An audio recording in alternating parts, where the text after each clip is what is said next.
The twins did not feel conquered. Conquest implied certainty. The twins felt taken in haste, like a knife ripped from a hand that still wanted to close around it. Robb made the East Tower his seat not because it was grander, but because it was the first throat they had seized. Its stones were colder than Riverlands, its corridors narrower, its windows slitted like eyes that refused to blink. When the mist lifted, you could see the river on both sides, rushing as it always had, indifferent to who held the bridge and who paid the toll. In the solar, the air smelled of damp wool and ink, and the copper tang of blood tracked up from the yard below. Robb stood over the map with his crown set aside, as if he could not bear the weight of it for more than a breath at a time. The direwolf circlet looked strange on stone, too sharp for a room full of men who still believed in softer laws. Brynden Tully used a dagger to mark the river roads. "We need to lock this down," he said, voice clipped. "Not just the bridge, the approaches. If Frey men outside the twins decide to gather, they'll come from here and here." The dagger tapped parchment. "And if Tywin sends riders, they'll try these routes first." Robb listened without speaking. His eyes moved from the map to the kneeling figures near the wall, Walder Frey's blood, captured and shivering, held by northern spears. They were not all boys, but fear made them small. One had a cut across his forehead, still bleeding slowly. Another's hands shook so badly he could not clasp them together. Catelyn watched them too, and felt her heart twist in ways she did not like. Hostages were a necessary cruelty, Brynden would say. Hostages kept men honest when honor failed. But looking at those kneeling Freys, she saw the shape of sons in captivity and thought of Sansa, thought of Arya, thought of how the world had taught her that children were coins kings spent. Talisa stood near the door, sleeves rolled and stained, hair pulled back so it would not brush wounds. She had been moving between the tower rooms that had become infirmaries, her hands never stopping. She listened now, quieter, as if she were trying to understand the war that had stepped into her life and refused to leave. Robb finally spoke. "No ravens," he said. "Not from these towers. Not from any rookery within a day's ride. I want every bird caged and watched." Brynden nodded approval. "Done," he said. "We've smashed the cages in the East Rookery. Birds scattered. The West Rookery is guarded. Any servant caught near it loses a hand." Catelyn flinched. Robb did not. That steadiness frightened her more than anger would have. Robb's gaze lifted to the Frey heirs. "Which of you was in the gallery?" he asked. They looked at each other, silent. Then one, a thin man with sandy hair and a mouth that trembled, whispered, I was told to stay in my chambers, Your Grace." Robb's eyes narrowed. "Who told you?" The man swallowed. "Ser Lothar," he said. "He said the king would want privacy, that the old lord—" "Lothar Frey," Robb repeated, and the name sounded like a verdict. "Where is he?" "Under guard," a northern soldier said. "In the lower room with the barred window." Robb nodded once. "Bring him up," he ordered. Catelyn's stomach tightened. She remembered the way Walder Frey had shrieked about guest right, the way his eyes had widened when Robb named the song. Men like Walder did not crumble easily. They bent, they twisted, they waited. If Robb wanted peace here, he would have to carve it into the stone. A guard departed. The Solar's small window showed the bridge below, already lined with Stark men. The direwolf banners snapped damply in the breeze. For the first time since Robb had crowned himself, the crossing belonged to him without negotiation. The thought should have felt like a victory. It felt instead like a burden shifted from one set of shoulders to another. "Edmure," Robb said without turning. "Where is he?" "Below," Brynden replied. "With the girl." Catelyn's eyes flicked. "Roslin." Brynden said. "He's speaking with her, alone under guard." Robb's mouth tightened. "Good," he said. "He deserves truth, if truth can be found in this nest." Talisa took a step forward. "How many wounded?" she asked quietly. Robb's gaze softened a fraction. "Too many," he said, "but fewer than if we'd walked into that hall." Talisa's throat worked. She nodded once and did not speak again. The door opened and men dragged in Ser Lothar Frey, bound at wrists and elbows, his fine clothes dirted, his expression still composed. He carried himself like a man who believed he could speak his way out of anything. His eyes found Robb and held. "Your Grace," Lothar said smoothly. "An unfortunate misunderstanding." "Misunderstanding," Robb echoed, and the word was cold. Lothar's smile was thin. "A wedding is a complicated thing," he said. "Guests, guards, nervous men. A crate of crossbows can look like—" "Stop," Robb said, voice quiet enough to be more dangerous than shouting. "Tell me who paid you." Lothar's eyes flickered. "Paid?" he repeated, offended like an actor refusing a cue. Robb leaned forward, hands on stone. "Tell me," he said again, "or I will start asking with steel instead of words." For the first time, Lothar Frey's composure cracked. Not fully, just enough for Catelyn to see fear slip through like water through fingers. "No one paid me," Lothar said quickly. This was family. Old insults. A lesson. The North shamed us. And Tywin Lannister. Robb cut in. Lothar's eyes darted away. Robb's gaze sharpened like a hound scenting blood. "Tywin Lannister," Robb repeated. "You can lie to yourself all you like, Frey, but do not lie to me. I know red cloaks were at the ford. I know flayed men stood in your yard." Lothar's jaw tightened. He looked at the kneeling heirs. He looked at the guards. He looked back at Robb. "If I speak," he said softly, "my house will die." Robb's voice was ice. "Your house tried to kill mine," he said. "Speak." Silence stretched. Then Lothar swallowed. "Gold," he whispered. "He sent gold." Catelyn felt her nails bite into her palm. She watched Robb's face. "No surprise." "Only confirmation." "Who brought it?" Robb asked. Lothar's eyes closed briefly. "A man from Harrenhal," he said. "Not Lannister-born. One of Lord Bolton's men." His eyes opened again, and there was a desperate edge now, as if confession had loosened something he could not hold. "They said the Freys would be rewarded. Lands, titles, Riverrun, even they said." Robb's gaze flicked to Catelyn, and she felt a chill.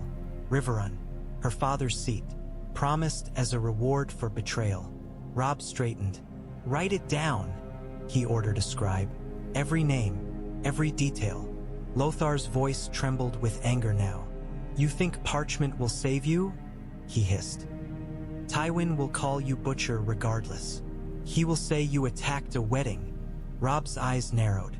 "There was no wedding," he said. "There was a slaughter planned in advance."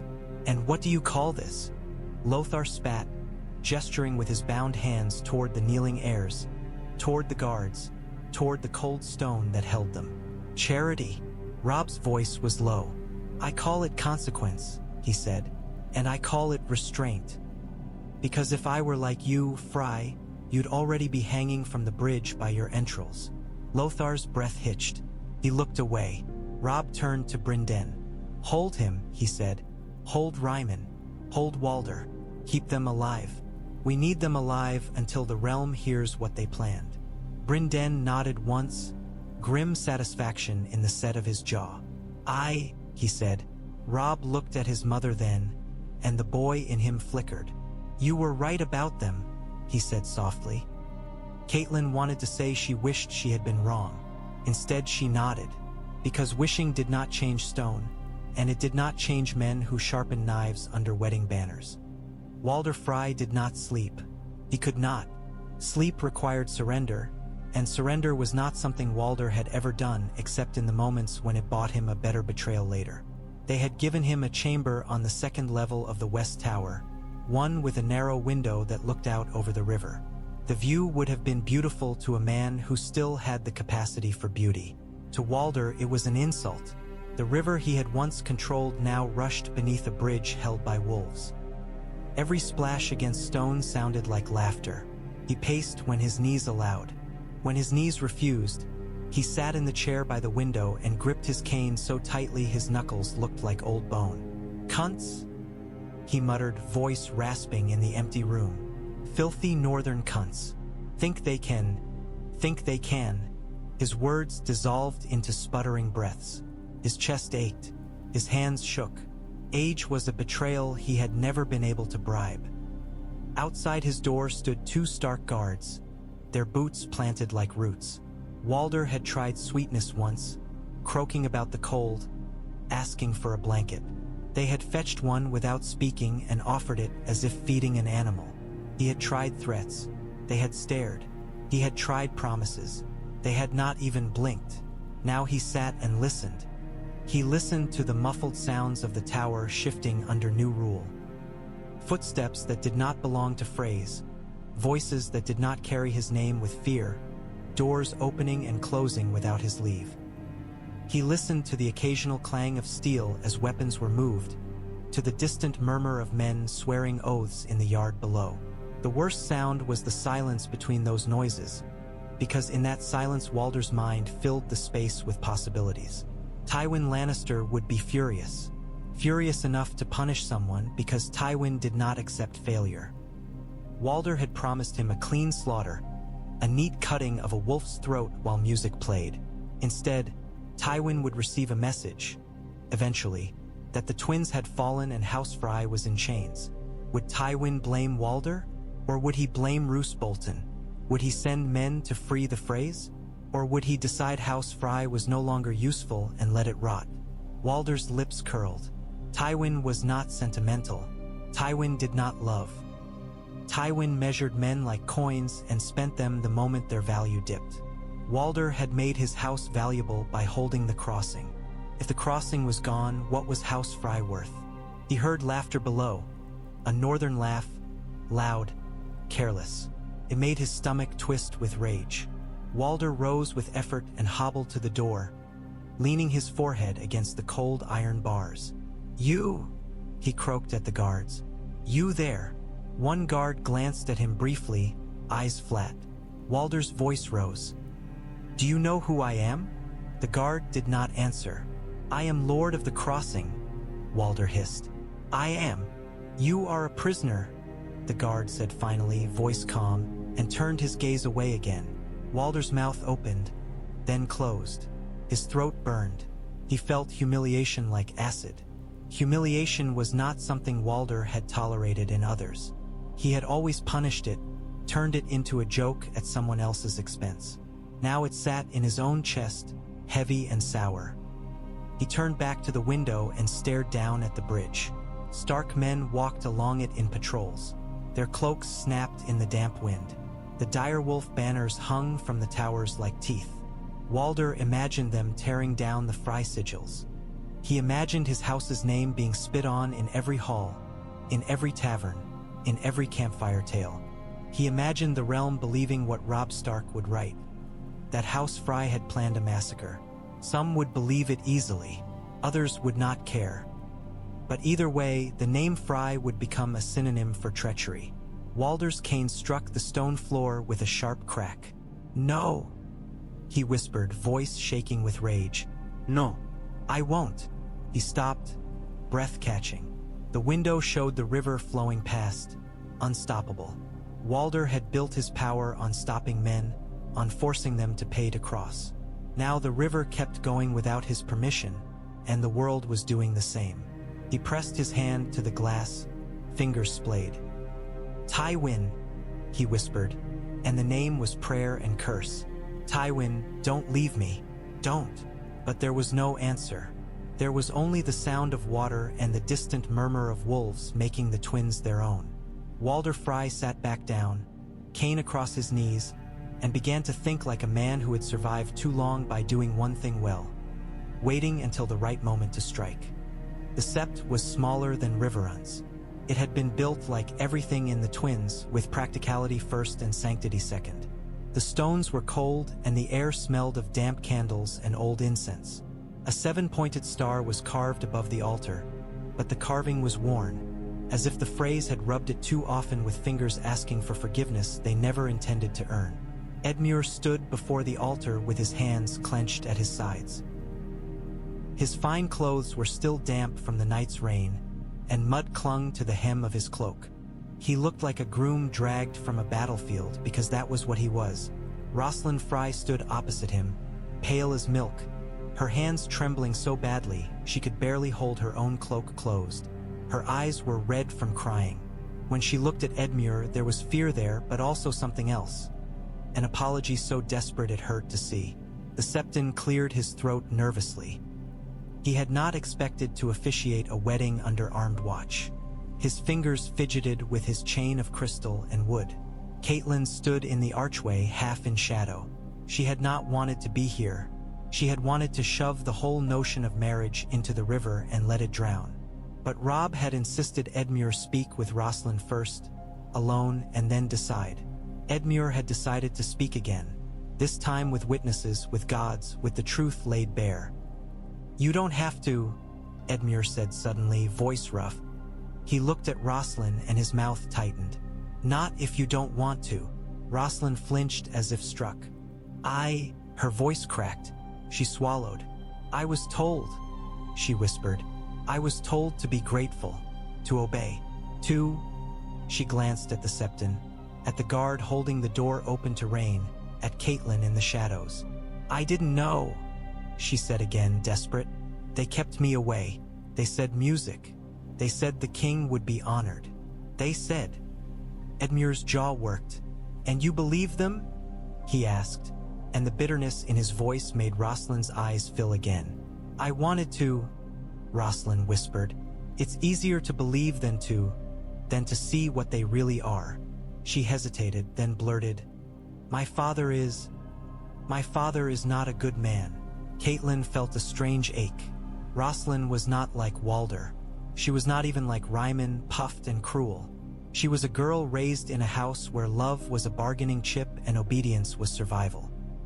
Edmure stepped closer, cautious, as if approaching a frightened animal. "Did you know about the crossbows?" he asked, quieter. Roslin shook her head fiercely. "No," she whispered. If I had known, I would have—" She stopped, voice failing. What would she have done? Warned them? How? She was a Frey daughter. She was property. Edmure stared at her a moment longer. Then he exhaled, long and slow, and the anger in his face loosened into something exhausted. "They used you," he said softly. Roslin's tears spilled over. "They use all of us," she whispered. "My sisters, my mother, we're all—" Her voice broke. "Please, I don't want to die because of them." Edmure's throat worked. Catelyn watched his face, saw the conflict there. Edmure had always wanted to be liked. He had always wanted to be good. War had punished him for both. Now war was asking him to marry the daughter of a man who had tried to murder his king. And yet, Catelyn understood the necessity. A marriage could be a chain. A marriage could also be a bridge. If Edmure married Roslin willingly, under Stark control, it would fracture House Frey. It would give the realm a different story. Not a wedding turned massacre, but a massacre prevented and a marriage salvaged by choice. Edmure looked toward the altar, then toward the door where rain fell like a curtain. He looked back at Roslin. "If I marry you," he said slowly, "it won't be because your father demanded it. It won't be because I'm afraid of his spite. It will be because you deserve a chance not to be crushed under his shadow." Roslin's breath caught. "You would?" she whispered, incredulous. Edmure's mouth twisted into a humorless smile. "I don't know if I'm wise," he said, "but I know what it feels like to be used by men who think they own you." His gaze flicked briefly to Catelyn, an acknowledgement of the Lannisters, of Chains, of Sansa. Then he looked back at Roslin. "If you want this," he said, "say so now. If you don't, say so now. No one will force you." Roslin's hands clenched on her cloak. She trembled. Then, very softly, she said, "I want to live." She swallowed. "And I don't want to be alone." Edmure nodded once, as if sealing something within himself. He turned slightly toward the Septon. "Begin," he said.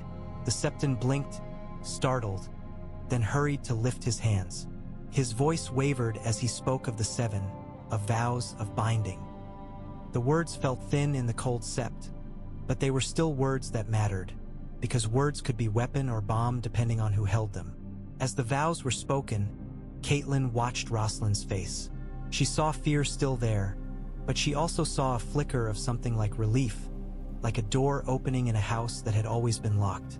Edmure took Roslin's hands. His grip was firm, steady. "I swear," he said, voice clear now, and the words carried weight because he meant them. When the Septon declared them bound, the rain outside softened as if the sky itself was listening. Catelyn stepped back into the corridor as they finished. She did not clap. She did not smile. But she felt a strange tightness in her chest ease a fraction. Not because everything was healed, nothing was healed, but because in a place built for betrayal, two people had just chosen something that wasn't. Behind her, the door opened, and Edmure and Roslin emerged together, damp air swirling around them. Roslin's eyes were still wet. Edmure's face was still grim, but their hands remained linked as they stepped into the world that had tried to turn them into bait. Roose Bolton moved through the twins as if he had always belonged there. That was what unsettled Catelyn most. Men like Great John Umber took up space loudly. They conquered rooms with their voices. Roose Bolton did not conquer. He inhabited. He slid into corners and made them feel like his. In the hours after the taking, Bolton had obeyed every order. He had held the West Tower. He had posted his men along the bridge. He had stopped Frey riders from fleeing. He had done all of it with the calm of a man fulfilling an obligation he did not resent. And yet, Catelyn saw him disappear down corridors at odd times. She saw him speak quietly with men who had no reason to be near him. She saw him linger near the West Rookery door once, staring at it as if listening to birds behind stone. Robb noticed too. He said nothing, but he began placing his own eyes in Bolton's shadow. Grey wind prowled the yard below, snarling at Bolton men when they came too near. Wolves sensed what humans missed. On the second night, as fog crept back in over the river, a Stark scout named Wylis, thin as a whip and silent as smoke, followed one of Bolton's men through the West Tower. The Bolton man carried no weapon in his hands. That was what made Wylis suspicious. Men at war always carried weapons unless they meant to pretend they were harmless. The corridor was narrow, torchlight flickering against damp stone. The Bolton man paused at a junction where two passageways met. A shadow moved ahead, Roose Bolton himself, stepping out as if he had been waiting. Wylis pressed himself against a column, breath held. He watched. Roose Bolton's face was composed, almost bored. "Did you find it?" he murmured. The Bolton man nodded quickly, hands trembling slightly. He produced a tiny roll of parchment from inside his sleeve, so small it could fit in a fist. A thread was tied around it. "No seal, no wax." Something meant to be hidden, not proclaimed. Roose took it without haste. His pale eyes flicked down the corridor, scanning. For a heartbeat, Wylis was certain Bolton had seen him, but Roose's gaze slid past, as if looking through stone. "Who carries it?" Roose asked. "A rider we kept back," the man whispered. "He's in the yard with the wounded, looks harmless. He'll slip out at dawn with the carts." Roose Bolton's mouth curved faintly, not a smile. More like an acknowledgement of a clever move. "Good," he said softly. "If the king asks, you were tending to the injured." The Bolton man swallowed. "And if the Stark guards search the carts? They won't search what they think is pity," Roose replied. His voice was quiet, almost gentle. "Men like Robb Stark still want to believe the world can be decent if he is decent first. That is his weakness." Wylis felt cold spread through his ribs. He gripped his knife, knuckles white. Roose tucked the tiny parchment away. "Go," he murmured. The Bolton man hurried away. Roose Bolton lingered a moment longer, eyes half-lidded, listening to distant sounds, boots, murmurs, the river's hush. Then he turned and walked, unhurried, deeper into the tower. Wylis waited until the corridor was empty before moving. He followed at a distance, careful. Roose turned down another passageway and vanished behind a door that led to the lower rooms. Cells, storage, places where prisoners waited. Wylis did not follow him through the door. He did not need to. He had seen enough. He slipped away like a shadow and found Robb Stark in the East Tower Solar, head bent over letters. Grey Wind lay near Robb's chair, ears pricked, eyes bright. Wylis knelt. "Your Grace," he whispered. Robb looked up, and something in his gaze sharpened. "What is it?" Wylis kept his voice low. "Lord Bolton is sending a message," he said. "A small parchment. He's having it carried out at dawn in the wounded carts." Robb's face did not change, but Grey Wind's lips peeled back, revealing teeth. "To whom?" Robb asked softly. Wylis shook his head.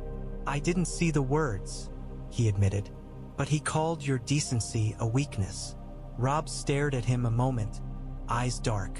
Then he nodded slowly. "Good," he said. "Then we will teach him that wolves can learn." He leaned down and rested a hand on Grey Wind's head. The direwolf's fur was rough beneath his fingers. Grey Wind's eyes stayed fixed on Wylis, as if the wolf understood the message better than any man. Robb's voice was quiet. "Find the cart," he ordered. "Find the rider. Do not let him leave. And bring Bolton to me before dawn, when the river is still half asleep." Wylis bowed. "As you command," he whispered and vanished. Robb sat back, fingers still in Grey Wind's fur. He stared at the candle flame as if watching it burn down to truth. Catelyn, standing in the doorway, saw his face and felt a cold understanding settle. The phrase had been the obvious betrayal. Roose Bolton's betrayal would be quieter, which made it more dangerous. The infirmary had once been a storage room. Now it held men instead of grain. Men sprawled on straw, bandaged, groaning, staring at the ceiling as if it were the sky they might never see again. Talisa moved among them with practiced hands. Her fingers were stained, her sleeves rolled, her hair damp at the temples. She spoke softly to each man as she worked, in a voice that did not promise survival but did promise care. The men listened as if her accent itself were a charm against death. Catelyn held a lantern because Talisa had asked, and because Catelyn needed something to do with her hands besides shake. The lantern's light made the wounds look worse. Gashes that gaped like mouths, bruises spreading like spilled ink, burns from torches that had fallen in the yard when chaos erupted. A young man with freckles clenched his jaw as Talisa stitched his arm. "Did we win?" he whispered through teeth. Talisa glanced at him. "You're breathing," she said. "That's a kind of winning." The man tried to laugh and turned it into a hiss of pain. Catelyn watched Talisa's needle move, swift and sure. "You should rest," Catelyn said quietly. "You've been working since the night tried to kill us," Talisa replied without looking up. "Yes," Catelyn swallowed. She had not wanted Talisa here, not because she disliked her. Talisa was good and brave and loved Robb with a devotion Catelyn could not deny, but because Talisa was something soft in a world sharpening itself. Soft things got cut. Talisa tied off the stitch and patted the freckled man's shoulder. "Don't move it too much," she ordered, then moved on to the next. In the yard beyond the small window, Grey Wind paced. The direwolf's silhouette passed through torchlight and mist like an omen. He snarled occasionally, low, at the smell of Bolton men or Frey blood. He had been restless all night, as if he knew the fighting in the yard was only the beginning. Catelyn leaned closer to Talisa when the next patient fell silent. "Robb suspects Bolton," she murmured. Talisa's hands did not stop. "He's suspected him since Harrenhal," she said quietly, "since the stories of what Bolton men did there. But Robb wants to believe he can keep everyone together." Catelyn's throat tightened. "Belief is a luxury," she said. Talisa's needle paused. She looked up, eyes dark and tired. "And yet," she said softly, "it's the only thing that keeps him from becoming like them." Catelyn did not answer. She watched Talisa stitch a wound that ran along a man's ribs, saw the man's face contort, saw him bite down on cloth to keep from screaming. "What will happen now?" Talisa asked quietly, as if voicing the question would make it less heavy. Catelyn looked down at the lantern, at the way the flame trembled. "Tywin will react," she said. "He will not accept this. He will turn it into a story that suits him." Talisa's mouth tightened. "And what story suits him?" Catelyn's voice was bitter. "That Robb Stark attacked the twins. That he is savage. That the North cannot be trusted. That any lord who sides with him will be on the wrong side of the realm." Talisa's eyes flicked toward gray wind outside. "But it's not true," she said, voice tight. "They planned to murder him." "Truth does not always matter," Catelyn replied. Talisa resumed stitching, jaw clenched. "It should," she whispered. Catelyn felt something like sorrow and admiration twist together. Talisa still believed in should. Catelyn had once believed in it too, before King's Landing taught her that should was a word men used to hide knives. A groan came from the corner. A man with a bandaged head opened his eyes and stared at the ceiling. "My lord," he croaked, unfocused. "Where's my lord?" Talisa moved to him quickly, pressing a hand to his forehead. "Hush," she said. "You're safe. Safe." The word sounded strange in the twins, a castle built to control passage, to profit from travelers, to offer hospitality only as far as it served House Frey. And yet, tonight, safe was real, more real than it had been meant to be.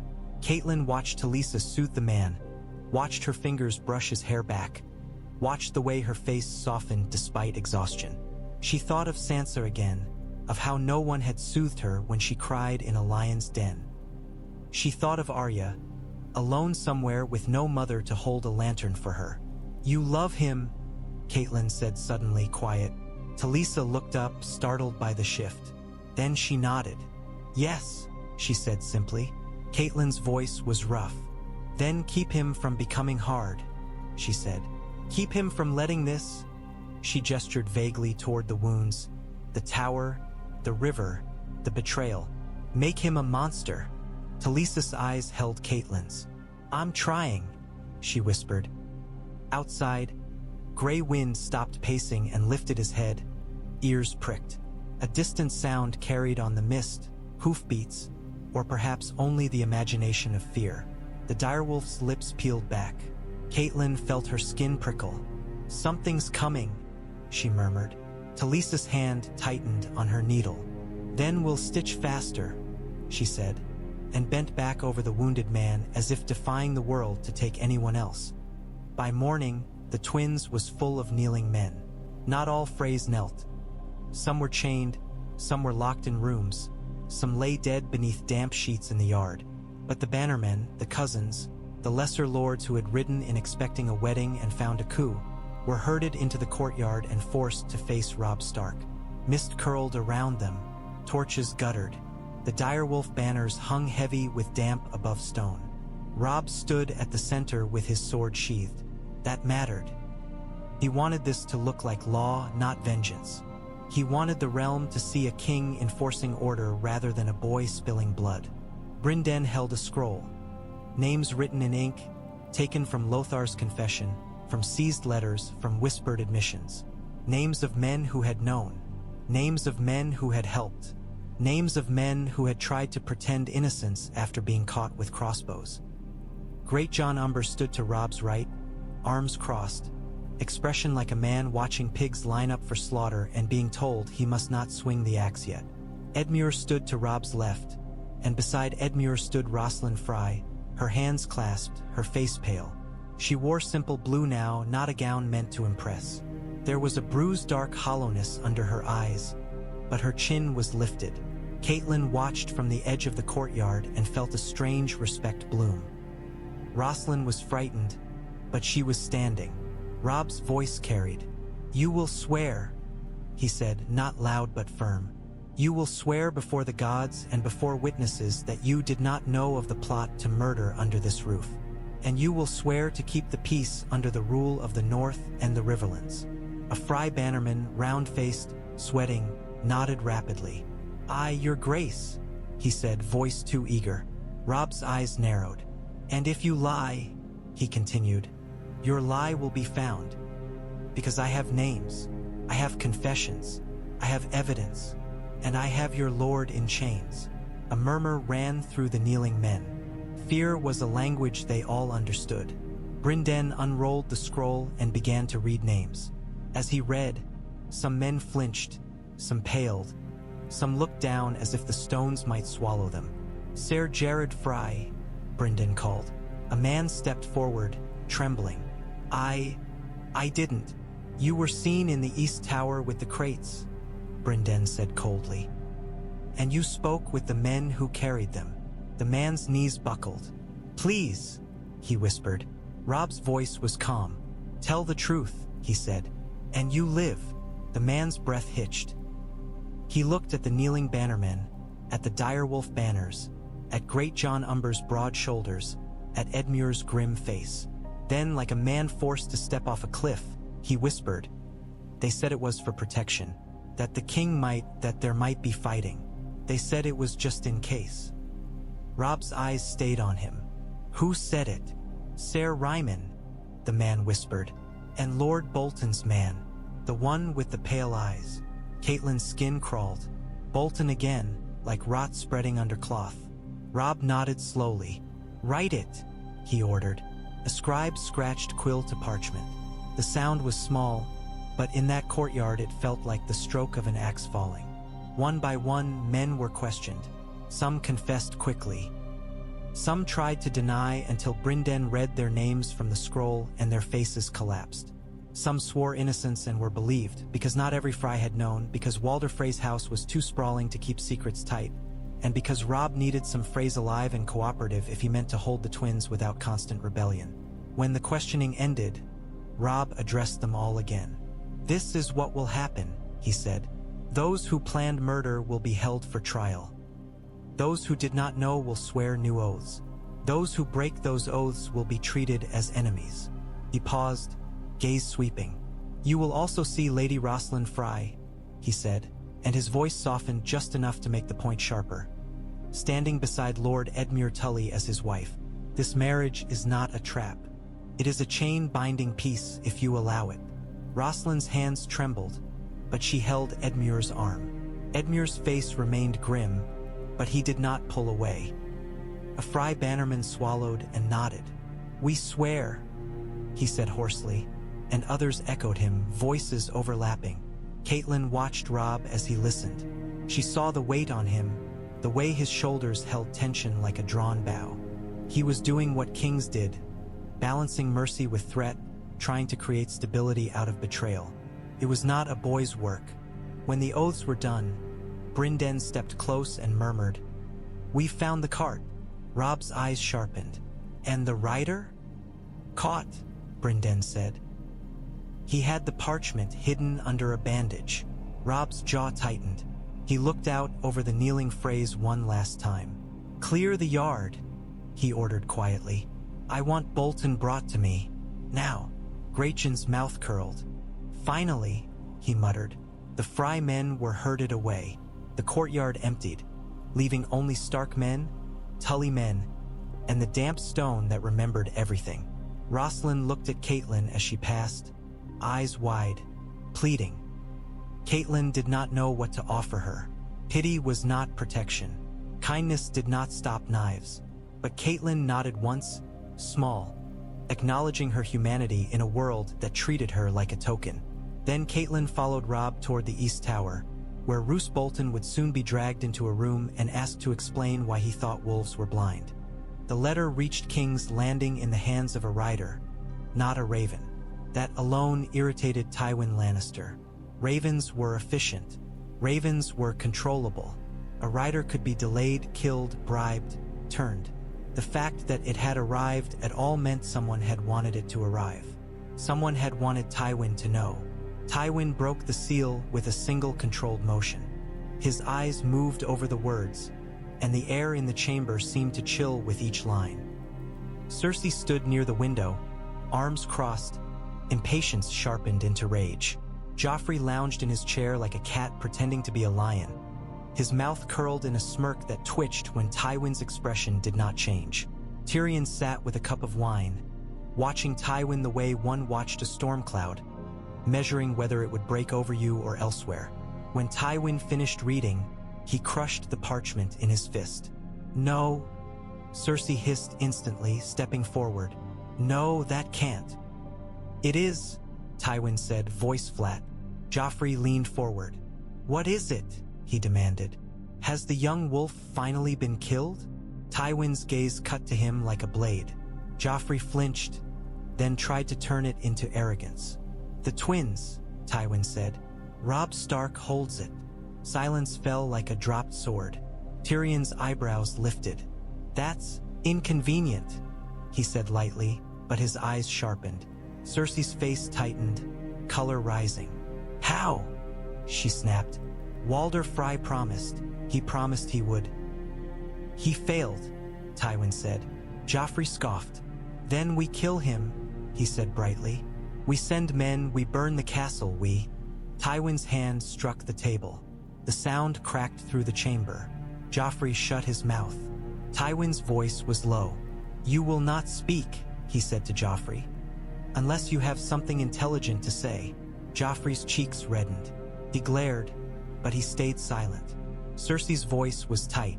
"Walder Frey will pay," she said. "He will." "Walder Frey is in chains," Tywin cut in. "And if Robb Stark is wise, Walder Frey will remain alive." His eyes flicked to Tyrion.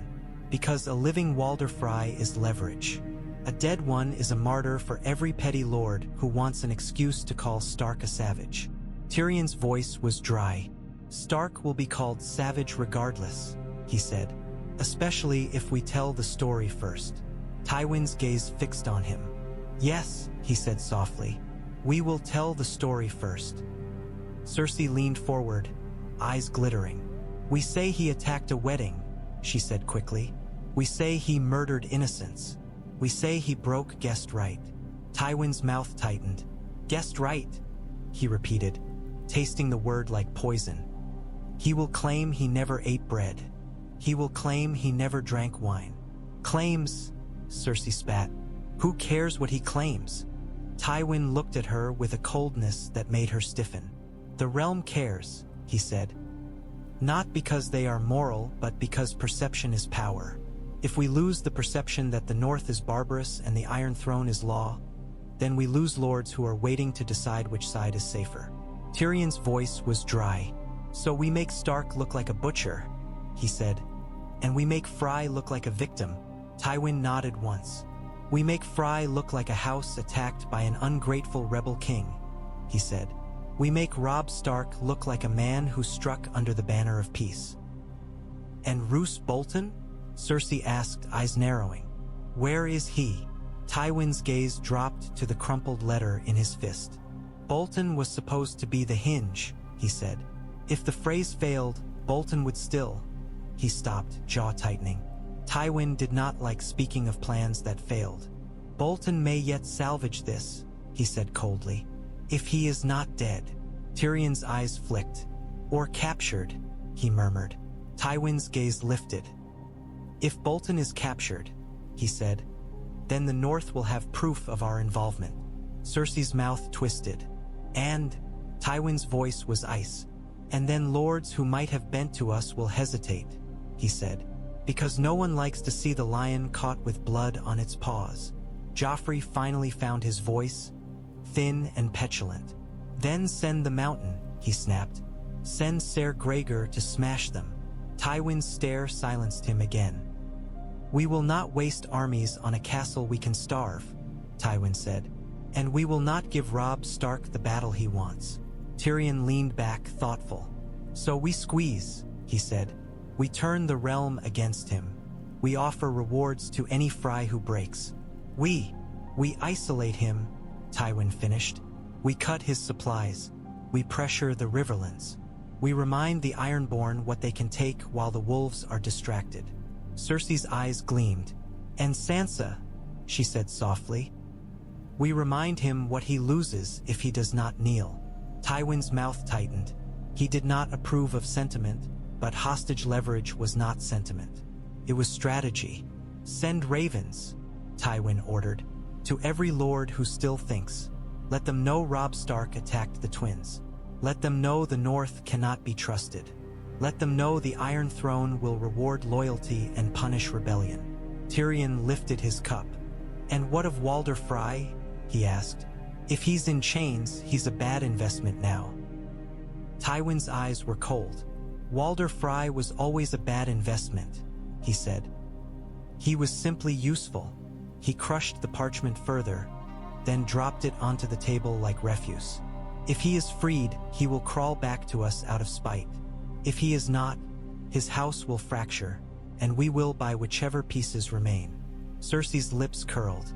I want Robb Stark's head, she said. Tywin did not look at her. You will have what is useful, he said, not what you want. He stood, straightening his sleeves as if controlling the fabric could control the realm. Robb Stark has taken the twins, he said. Now we will take the story. As Tywin left the chamber, Tyrion watched him go, eyes narrowed. He took a sip of wine and tasted something bitter beneath it. A war was shifting shape. The knives had been seen. And how the realm would learn how to hide them again. Rickard Karstark read the letter twice, and the firelight made the words dance like flames trying to escape the page. His camp was set on a low rise near a cluster of trees, far enough from the twins that the mist did not creep into his bones, close enough that he could smell war in the air. Karstark men moved around him, sharpening spears, tending fires, glancing toward their lord as if waiting to see what kind of anger the letter would birth. Rickard's face was carved from stone. Grief had done that to him. The loss of his sons, the long months of war, the humiliation of watching the Lannisters breathe while his blood lay in the ground. Grief had hardened him until only rage remained. His surviving son, Haryon, stood beside him, jaw tight. Haryon's eyes scanned the camp as if looking for a threat that might leap from shadows. He had learned war faster than any boy should. What does it say? Haryon asked, voice controlled. Rickard Karstark's fingers tightened on the parchment. It says Robb Stark holds the twins, he said flatly. A murmur ran through the nearby men. Surprise. Admiration. Confusion. The twins had been a Frey chokehold for generations. For a wolf to take it was bold. It says Walder Frey plotted murder, Rickard continued, voice sharpening. It says crossbows were hidden, that the Freys meant to kill the king under guest right. It says Robb struck first. Haryon exhaled. Good, he said quietly. Then the king lives. Rickard's eyes flicked to him, and for a moment Haryon saw something raw in his father's gaze. Pain beneath fury. Then it hardened again. And it says, Rickard Karstark went on, that Robb will hold Frey heirs as hostages, that he will try the conspirators, that he will keep Walder alive to show the realm the truth. One of the Karstark men spat into the fire. Alive? He growled. If a man plots murder, you hang him. Rickard Karstark's mouth tightened. He said, voice low. You hang him. Haryon watched his father carefully. Rickard's anger had always been a wildfire. Once lit, it consumed everything. Haryon had seen it when Rickard spoke of Jaime Lannister, of vengeance, of honor. Haryon had seen it turn against Robb Stark once already when mercy was shown to enemies. Haryon feared that same wildfire now because in Rickard Karstark's eyes, restraint could look like weakness. But the letter was different. The letter spoke of betrayal, of guest right twisted into a knife. Karstark's value d'honor. Betrayal under a roof was worse than betrayal on a field. Rickard Karstark stared into the fire, as if seeing his dead sons there. The Freys wanted to murder him like dogs, he murmured. In a hall, with song. Haryon's voice was quiet. Robb Stark stopped it, he said. That is honor. Rickard's gaze snapped to him. Honor? He hissed. Honor is not holding enemies alive. Honor is making an example so no one dares again. Haryon swallowed. And strategy is keeping the crossing, he said carefully. If Robb Stark hangs Walder Frey, every Frey cousin will rise. Every petty lord will say the king broke guest right. The twins will become a war that never ends. Rickard's nostrils flared. His fingers crumpled the parchment slightly. You speak like a maester, he sneered. I speak like a man who wants the North to win, Harrion replied, voice steady despite the tension. Rickard Karstark stared at him a long moment. Then he exhaled sharply, as if forcing air through a wound. Fine, he growled. Fine. Let Stark play his clever games. His eyes flicked to the Karstark men listening. But if the Freys rise again, he added, voice dark, then we hang them all. Hostages, heirs, old men, none spared. A harsh murmur of agreement rose from some of the men. Harrion's stomach twisted. The Karstarks were loyal, but their loyalty was always tied to their own harsh code. Robb Stark's mercy could become the wedge that split them if it looked like weakness. Rickard Karstark lifted the parchment again, smoothing it with rough fingers. We ride, he said, to the twins. If the king calls for men, he will have Karstark men. Harrion nodded, relief and dread mingling. Aye, he said. As the camp stirred into motion, Harrion glanced at the letter again. Robb Stark's words were clear, firm, controlled. Not a boy's plea, a king's command. Harrion wondered how long Robb could keep that control. Wondered how long any man could keep it when everyone around him sharpened knives and called it loyalty. He watched his father stride away, rage held in a tight fist, and felt the war shifting again. Away from open battles and toward something colder, where letters and hostages and stories could kill as surely as swords. The envoy arrived at midday, when the mist had thinned and the river shone dull under a weak sun. He rode alone, which was either courage or calculation. A white flag fluttered from his spear. His cloak was red, clean, expensive. He stopped just outside the east gate and waited, head held high, as if the world still belonged to lions. Brynden Tully met him with Stark guards at his back. Brynden did not open the gate fully. He opened it enough to speak. The envoy dismounted and removed his helm, revealing a face too young to carry such arrogance comfortably. But arrogance had been practiced in King's Landing the way swordplay was practiced in the yard. He bowed. Lord Brynden Tully, he said, I am Ser Adam Marbrand, here with words from Lord Tywin Lannister. Brynden's mouth tightened. Words, he said flatly. After sending crossbows and killers. Marbrand's eyes flickered. Lord Tywin regrets any misunderstanding, he said carefully. Brynden barked a humorless laugh. Misunderstanding, he echoed, savoring the word as an insult. The only misunderstanding is that your lord seems to think the North is still stupid. Marbrand's jaw tightened. I am not here to trade insults, he said. I am here to speak terms. Brynden's eyes narrowed. To whom? To King Robb Stark, Marbrand replied, gaze lifting toward the battlements. He knew Robb was there. He had been meant to. Above, Robb stood on the stone, watching. His crown was on his head now, direwolf points catching pale light. Catelyn stood beside him, hood up, eyes sharp. Gray wind paced behind them, restless. Robb's voice carried down. Speak, he said. Marbrand looked up, shading his eyes slightly. Lord Tywin offers peace, he called.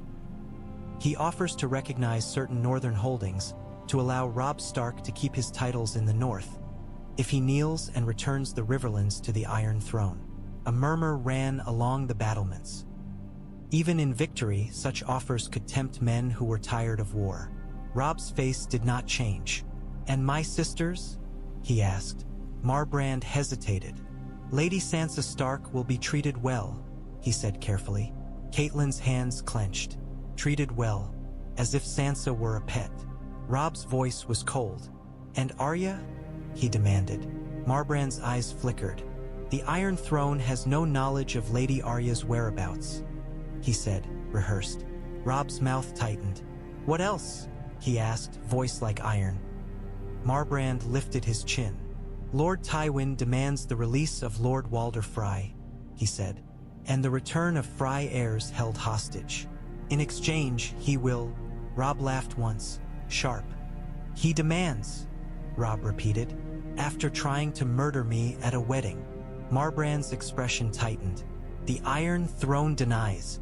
Robb's voice cut him off. I have confessions, he said. I have names. I have crossbows stacked in my yard like firewood. Tell Tywin Lannister this. He does not get to deny what his gold bought. Marbrand's cheeks colored. Lord Tywin warns, he said, voice hardening, that attacking a noble house under the promise of peace is a grave offense. Many lords will. Many lords can choke on their own hypocrisy. Robb snapped, and the sudden heat in his voice made men on the battlements shift, surprised. Robb forced himself to steady. Tell Tywin, he continued, colder now, that I did not eat Frey bread. I did not drink Frey wine. I did not step into Walder Frey's hall as a guest. I struck a fortress that was preparing slaughter.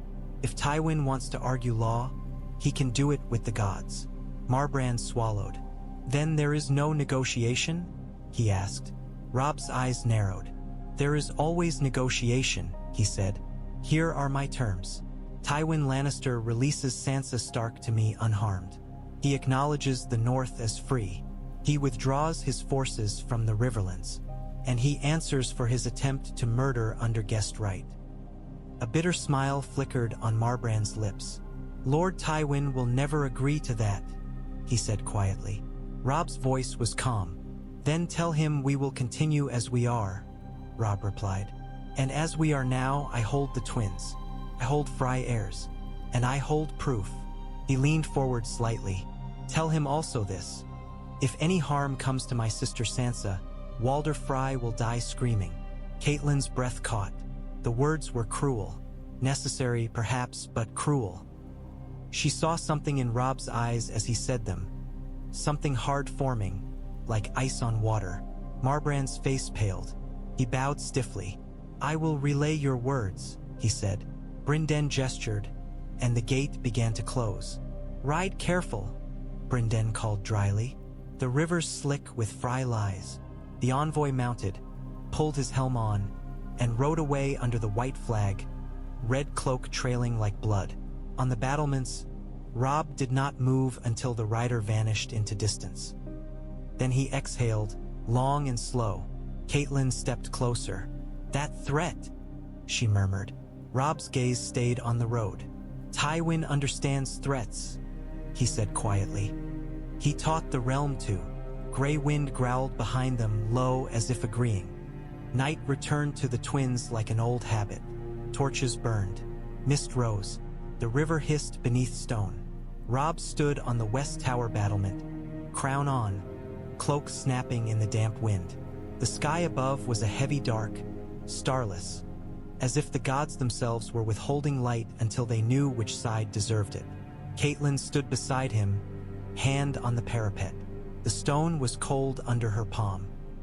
She could feel the tower's weight, the way it anchored the bridge, the way it had anchored Walder Frey's power for decades. Now it anchored her son's, and she wondered what that would do to him. Brynden waited a few steps behind, face hard, eyes bright with the satisfaction of a man who had smelled betrayal and lived to see it dragged into torchlight. Footsteps echoed on stone stairs. Stark guards emerged, hauling a figure between them. Roose Bolton did not struggle. He did not plead. He did not even look indignant. Chains hung from his wrists, clinking softly. His face was composed, pale eyes reflecting torchlight as if torchlight were a thing he could measure. He stopped before Robb and bowed his head slightly, as much as chains allowed. Your Grace, he said softly. This is unnecessary. Robb's voice was calm. Is it? He asked. Roose Bolton's mouth curved faintly. A misunderstanding, he said, as if the word were a tool he could use as easily as any Lannister. Robb's eyes narrowed. A rider in the wounded carts carried a message written by your hand, Robb said. He was caught with it under a bandage. Tell me what misunderstanding explains that. Roose Bolton's gaze held Robb's. In war, he said softly, men send messages. It is not always betrayal. It is often prudence. Robb leaned forward slightly. To whom? He asked. Roose Bolton's lips pressed together. To my bastard, he admitted after a pause. Ramsay Snow, at the Dreadfort. Catelyn's skin tightened. Ramsay Snow. The name tasted of rot. Robb's voice sharpened. Why? He demanded. Roose Bolton's eyes flickered, just a fraction. Because the North is in danger, he said. The Ironborn hold Moat Cailin. Winterfell has... He paused, as if choosing words carefully. Winterfell has suffered. My house must prepare. Robb's jaw clenched. And what did you tell him to prepare for? He asked. Roose Bolton's voice was quiet. To fortify, he said. To gather men. To hold the Dreadfort. To be ready to support the North when the war shifts. Robb's eyes were cold. That sounds almost loyal, he said. Roose Bolton's mouth curved faintly. I am loyal, he said, and the words sounded like silk. Brynden stepped forward a pace. You called the king's decency a weakness, he said bluntly. Your man heard you. Roose Bolton's gaze slid toward Brynden, unbothered. If I said such a thing, he murmured. It was observation, not insult. Decency can be exploited. It is wisdom to recognize it. Robb's voice dropped, dangerous. And were you exploiting it? He asked. Roose Bolton did not answer immediately. He looked past Robb, out over the river, as if contemplating the flow of war. When he spoke, his voice was soft enough that the guards leaned in to hear. Your Grace, he said. I did not arrange the Frey plot. I did not place crossbows in their gallery. I did not dress men as musicians. I marched with you. I held your tower. I stopped Frey men from fleeing. Robb's gaze did not soften. And yet you sent a message in secret, he said. Roose Bolton's eyes were calm. Because, he said quietly, I have survived long enough to know that kings die. And when they die, houses that did not prepare die with them. Caitlyn's breath caught. There it was. Not confession of direct betrayal, but admission of intent. Bolton did not believe in Robb's survival as certainty. Bolton believed in contingency. Bolton believed in being on the winning side, whichever side that became. Robb stared at him a long moment. The torches snapped in the wind. The river below glinted like black steel. What did the letter say? Robb asked finally. Roose Bolton's lips pressed together. You have it, he said. Robb's voice was cold. Read it, he ordered. A Stark guard produced the tiny parchment, unrolled it carefully, and held it up to torchlight. The writing was neat, controlled, as if penned by a man whose hand never shook. Ramsay, winter is coming in from every side. Prepare the Dreadfort. Gather men loyal to our flayed man. Do not trust wolves. If opportunity arises, seize it. Caitlyn felt her stomach drop. Loyal to our flayed man. Do not trust wolves. Seize opportunity. Robb's face went still. Not shock, not rage. A kind of quiet settling, like snow covering a corpse. You told your bastard not to trust me, Robb said softly. Roose Bolton met his gaze.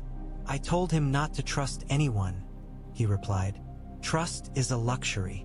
Robb's voice sharpened. You told him to seize opportunity, he said. What opportunity? Roose Bolton's eyes flickered. Opportunity to hold the North together, he said. If you fall, if chaos comes. Robb's hand tightened on the parapet. Caitlyn saw his knuckles whiten. She saw the moment where the boy might have shouted, might have swung steel, might have let anger carry him. But the king did not. Robb exhaled slowly.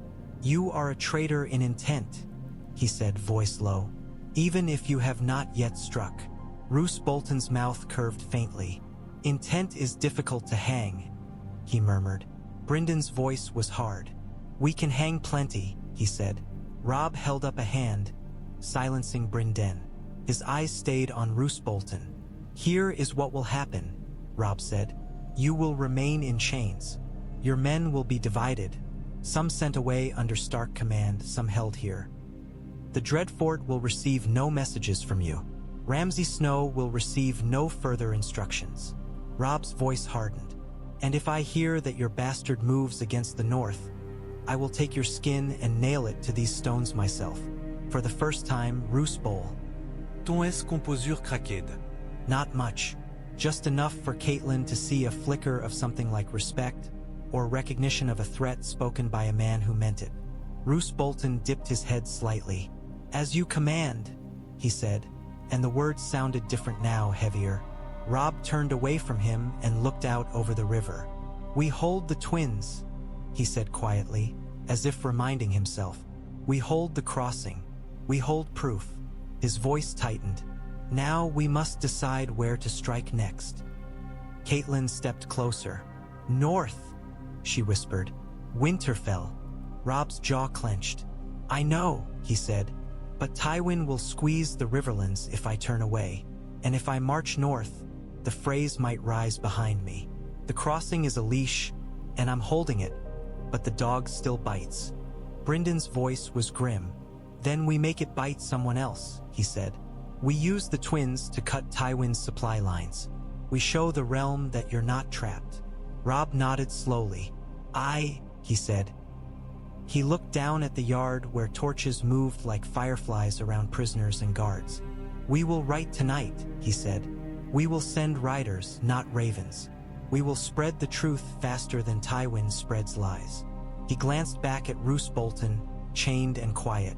"And we will learn," Robb added softly, "that wolves cannot afford to believe in decency alone." The river below rushed on, black and relentless. The twins stood around them, stone teeth biting into mist. Robb Stark had prevented the song meant to kill him. Now he would have to survive the silence that followed it.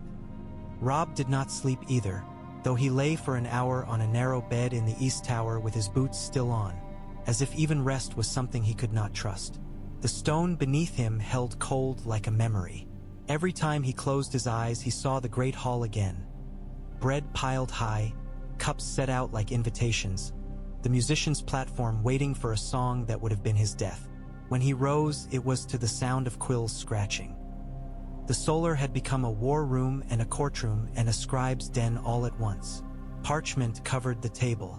Names, confessions, a tally of crossbows, a list of Frey men captured and Frey men dead.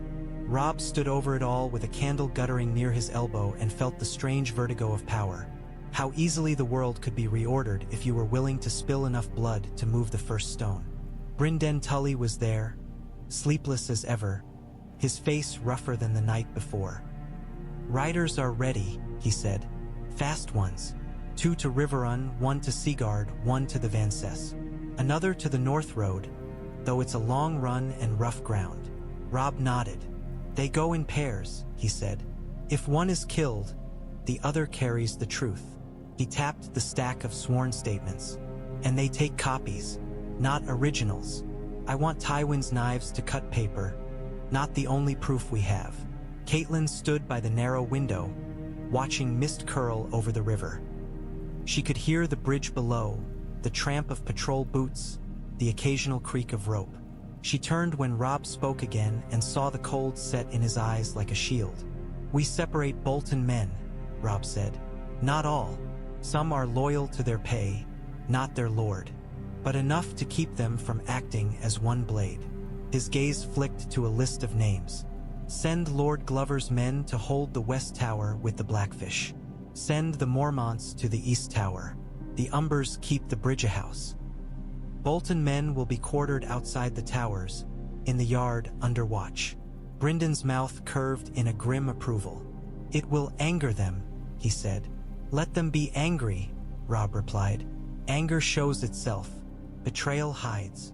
Talisa entered then, hands still stained despite washing, hair loose now from exhaustion. She set a bundle of bandages on the table and looked at Robb as if seeing him for the first time, not as a husband, but as a king becoming something sharper. "You haven't eaten," she said. Robb's gaze flicked to the plate of bread someone had set out in the solar, plain, harmless. His mouth tightened. "Not here," he said. Talisa understood without being told. She nodded and left again, quick, to bring food from the yard fires, away from Frey ovens and Frey hands. A scribe cleared his throat. "Your Grace," he ventured. "The wording, if we say Lord Walder Frey planned to slaughter guests, say what happened," Robb said. Say we found crossbows in the gallery. Say we caught killers dressed as musicians. Say we had witness to Lannister coin. Say the Freys meant to bar the doors and kill men under roof. That is enough." He leaned forward, voice lowering. "And say I did not eat the bread. Not a crumb." Catelyn's stomach tightened. She had thought of guest right as law that protected travelers. Now it was law that could condemn her son if he stepped wrong. Robb lifted another parchment, this one addressed in his own hand. "This goes to every river lord who still has a spine," he said. "I want them to see the proof. I want them to know that if they accept Tywin's version, they are accepting a realm where weddings are butcheries and hospitality is a lie." Brynden nodded. "And the Freys?" he asked. "Some of them will swear. Some will wait. Some will bite the moment your back turns." Robb's jaw tightened. "Then we keep our back against the wall," he said. "The twins stays garrisoned. The hostages stay alive. Any Frey caught conspiring hangs from the bridge." He paused, eyes hard. "Not in the hall. On the bridge, where every man who crosses can see what treachery earns." Catelyn saw the shift and felt grief for it. Robb was still trying to do justice, but he was learning to do it in a language that frightened people into obedience. The first riders were brought in before dawn, cloaks dripping with mist, horses snorting. Robb handed them their packets of letters and witness statements himself.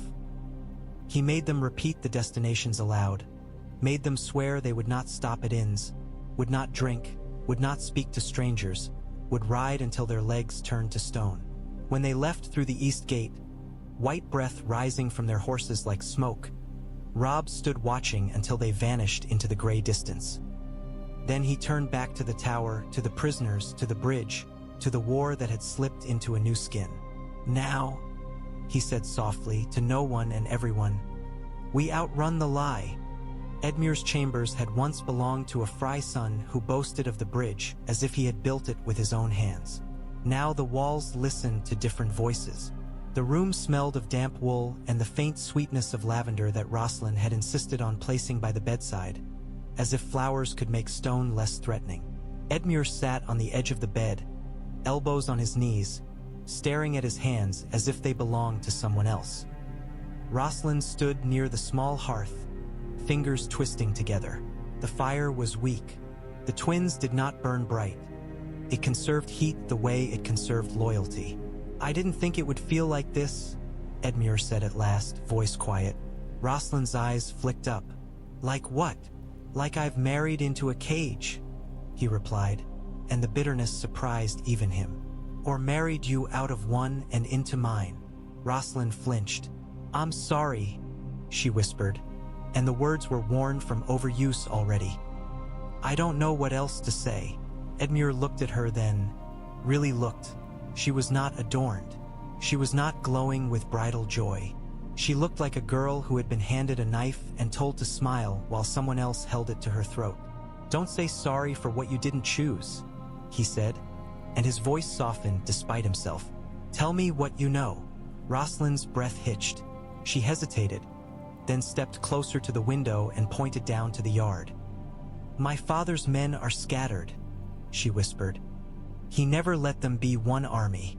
He didn't trust them. He made cousins spy on cousins. Sons compete for scraps." Her fingers pressed to the cold glass. "That's why the plot needed outsiders. Lannister gold, Bolton men, because Freys alone.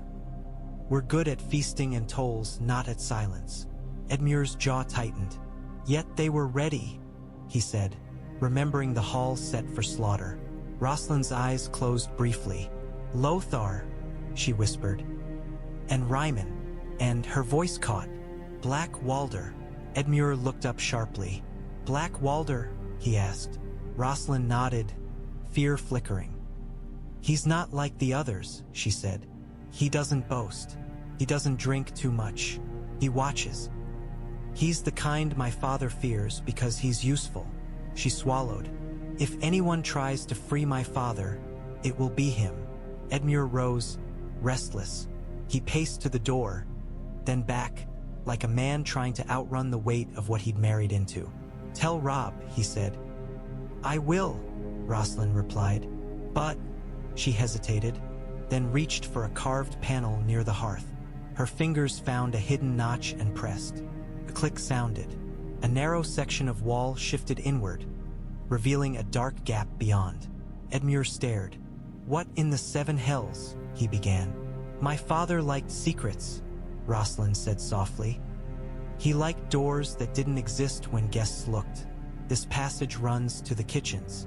Another runs down to a storage room near the Bridge House. Her voice shook. They used it last night. The musicians came through. They didn't want them seen in the yard. Edmure's stomach turned. So you can move men unseen, he said, understanding. Smuggle blades into the hall. Roslin nodded. And smuggle messages out, she whispered. If someone wants to slip past guards, they'll try these ways. Edmure's mind raced.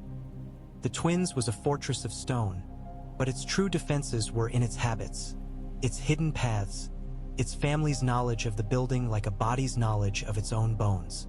Show me, he said. Roslin hesitated only a heartbeat, then took a candle and stepped into the passage. The space was narrow, built for servants and secrets, not for noble comfort. Edmure followed, shoulders brushing stone. The air smelled old, of dust and damp and stale smoke. Their footsteps were swallowed by the thick walls. As they moved, Roslin spoke in whispers. There are servants loyal to my father, she said. Not because they love him, because they fear him. He has eyes everywhere. She glanced back, eyes shining in candlelight. If you want to hold this castle, you must know what he knows. Edmure's jaw clenched. He thought of Robb, of Catelyn, of the hostages held and the oaths sworn. He thought of how easily a hidden door could undo a garrison if you did not even know it existed. They emerged behind a tapestry in a corridor near the kitchens. The smell of bread drifted, warm and innocent. Edmure's stomach twisted again at the thought of bread meant to mask murder. Roslin's candlelight flickered on her face. I don't want them to win, she whispered suddenly, fierce despite fear. I don't want my name to become the name people spit when they speak of treachery. I can't change my father, but I can choose. Edmure stared at her, surprised by the steel beneath her softness. Then he nodded, slow. Then choose with us, he said, and we'll keep you alive long enough to keep choosing. When they returned to the chambers, Edmure took Roslin's hand. Awkward, uncertain, but real. We tell Robb, he said. All of it. The passages. The names. The ones who will bite. Roslin nodded, eyes wet but steady. And if my father, she began. Edmure's grip tightened. If Walder Frey tries to use you again, he said, voice low, he will find he no longer owns what he thinks he owns. Roslin swallowed. Then we'd better be quicker than his spite, she whispered. Outside, the Twins creaked under new guards. Stone did not care who ruled it, but the secret doors did, and now those secrets were beginning to change hands. The first attempt came as most betrayals did, quietly, when men thought the world was asleep. Mist lay thick over the yard. Torches burned low, their light swallowed by fog so that shapes moved like ghosts. The Bridge House creaked with the steady rhythm of patrol boots. Somewhere in the West Tower, Walder Frey's rasping curses drifted faintly through bars, like a rat gnawing at stone. Gray wind woke before the men did. He rose from where he had been curled near Robb's door and padded to the window slit, ears pricked. His nostrils flared. A low growl rumpled his chest, so deep it seemed to shake the tower itself. Robb woke with the instinct of a hunted animal. He swung out of bed, sword in hand, and saw Gray Wind's hackles up, teeth bared at darkness beyond the slit. What is it? Robb whispered. Gray Wind snarled. A shout cut through the yard, brief, strangled. Then another. Steel rang, sharp and sudden, followed by the harsh scrape of something heavy being dragged. Robb was moving before the second sound finished. He yanked open the door and thundered down the stairs with men behind him, boots striking stone, cloak flapping like a torn banner. Catelyn, roused by noise, appeared in the corridor, hair loose, dagger in hand. Talisa was behind her, face pale, eyes wide. They burst into the yard and found chaos in miniature. Not a battle, but a knife fight in fog. Stark guards near the bridge winches were grappling with dark-cloaked figures. One guard lay on the ground, clutching his throat, blood seeping between fingers. Another staggered with a bolt lodged in his shoulder. A man broke from the shadows and sprinted for the bridge-house door. Gray wind hit him like a storm. The direwolf's jaws closed on the man's arm, and the scream that followed ripped through the mist. Gray wind yanked, spun, and the man crashed into mud, limb twisted wrong. The wolf's teeth flashed again, and the scream became a wet gurgle. Robb skidded to a stop and saw the attackers more clearly now. Frey men, faces half-hidden beneath hoods, moving with desperation. Not drunken cousins, not panicked servants. Men who knew exactly what they were doing. "Hold!" Robb roared, voice carrying. "Drop your blades." One attacker hesitated, then lunged at a Stark guard with a short sword. The guard parried clumsily, wounded, and the Frey's blade slid toward his ribs. An axe took the Frey in the back. Great John Umber emerged from the fog like a wrathful god, his huge weapon already red. "Didn't your mother teach you manners?" he bellowed, and kicked the dying man aside as if clearing debris from a road. More Stark men flooded in, torches raised. The fog retreated from light, revealing a figure at the center of the scramble. A tall, lean man with a hard face, his cloak torn, his sword still in hand though he was half-bound by men wrestling him down. Black Walder. His eyes found Robb's and did not flinch. There was no panic there, only anger that the world had failed to obey his plan. "Black Walder," Robb said, voice cold. "You chose your night poorly." Black Walder spat blood into the mud. "Your wolf sniffs too well," he growled. Robb stepped closer, sword tip angled down, not killing yet. "What were you trying to do?" he asked. Black Walder's mouth curled.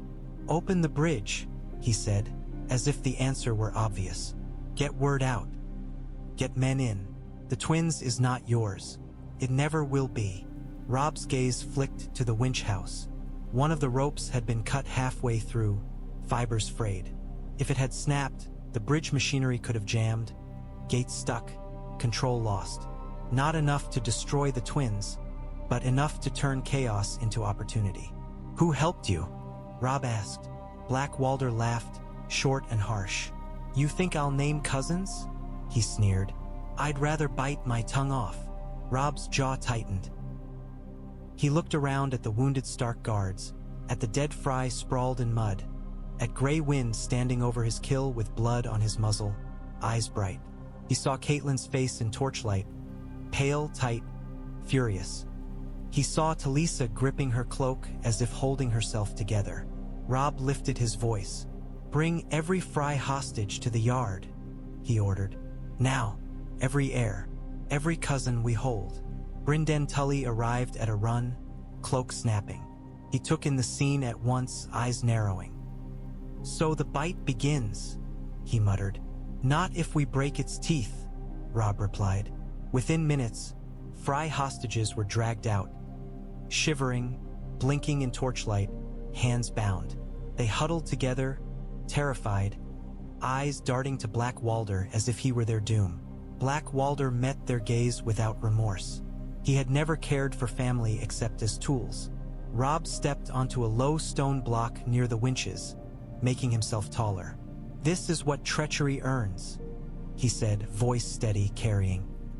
"Any man who conspires to break the peace will be punished. Not in secret, not in darkness, in the open, where every man crossing this bridge can see." He looked down at Black Walder. "You tried to sabotage my hold," he said. "You tried to spill blood while men slept. You will not die tonight." A murmur rose. Robb raised a hand, silencing it. "You will live as proof. You will watch while I strip your house of the illusion that it can stab and smile and suffer no consequence." Black Walder's eyes narrowed.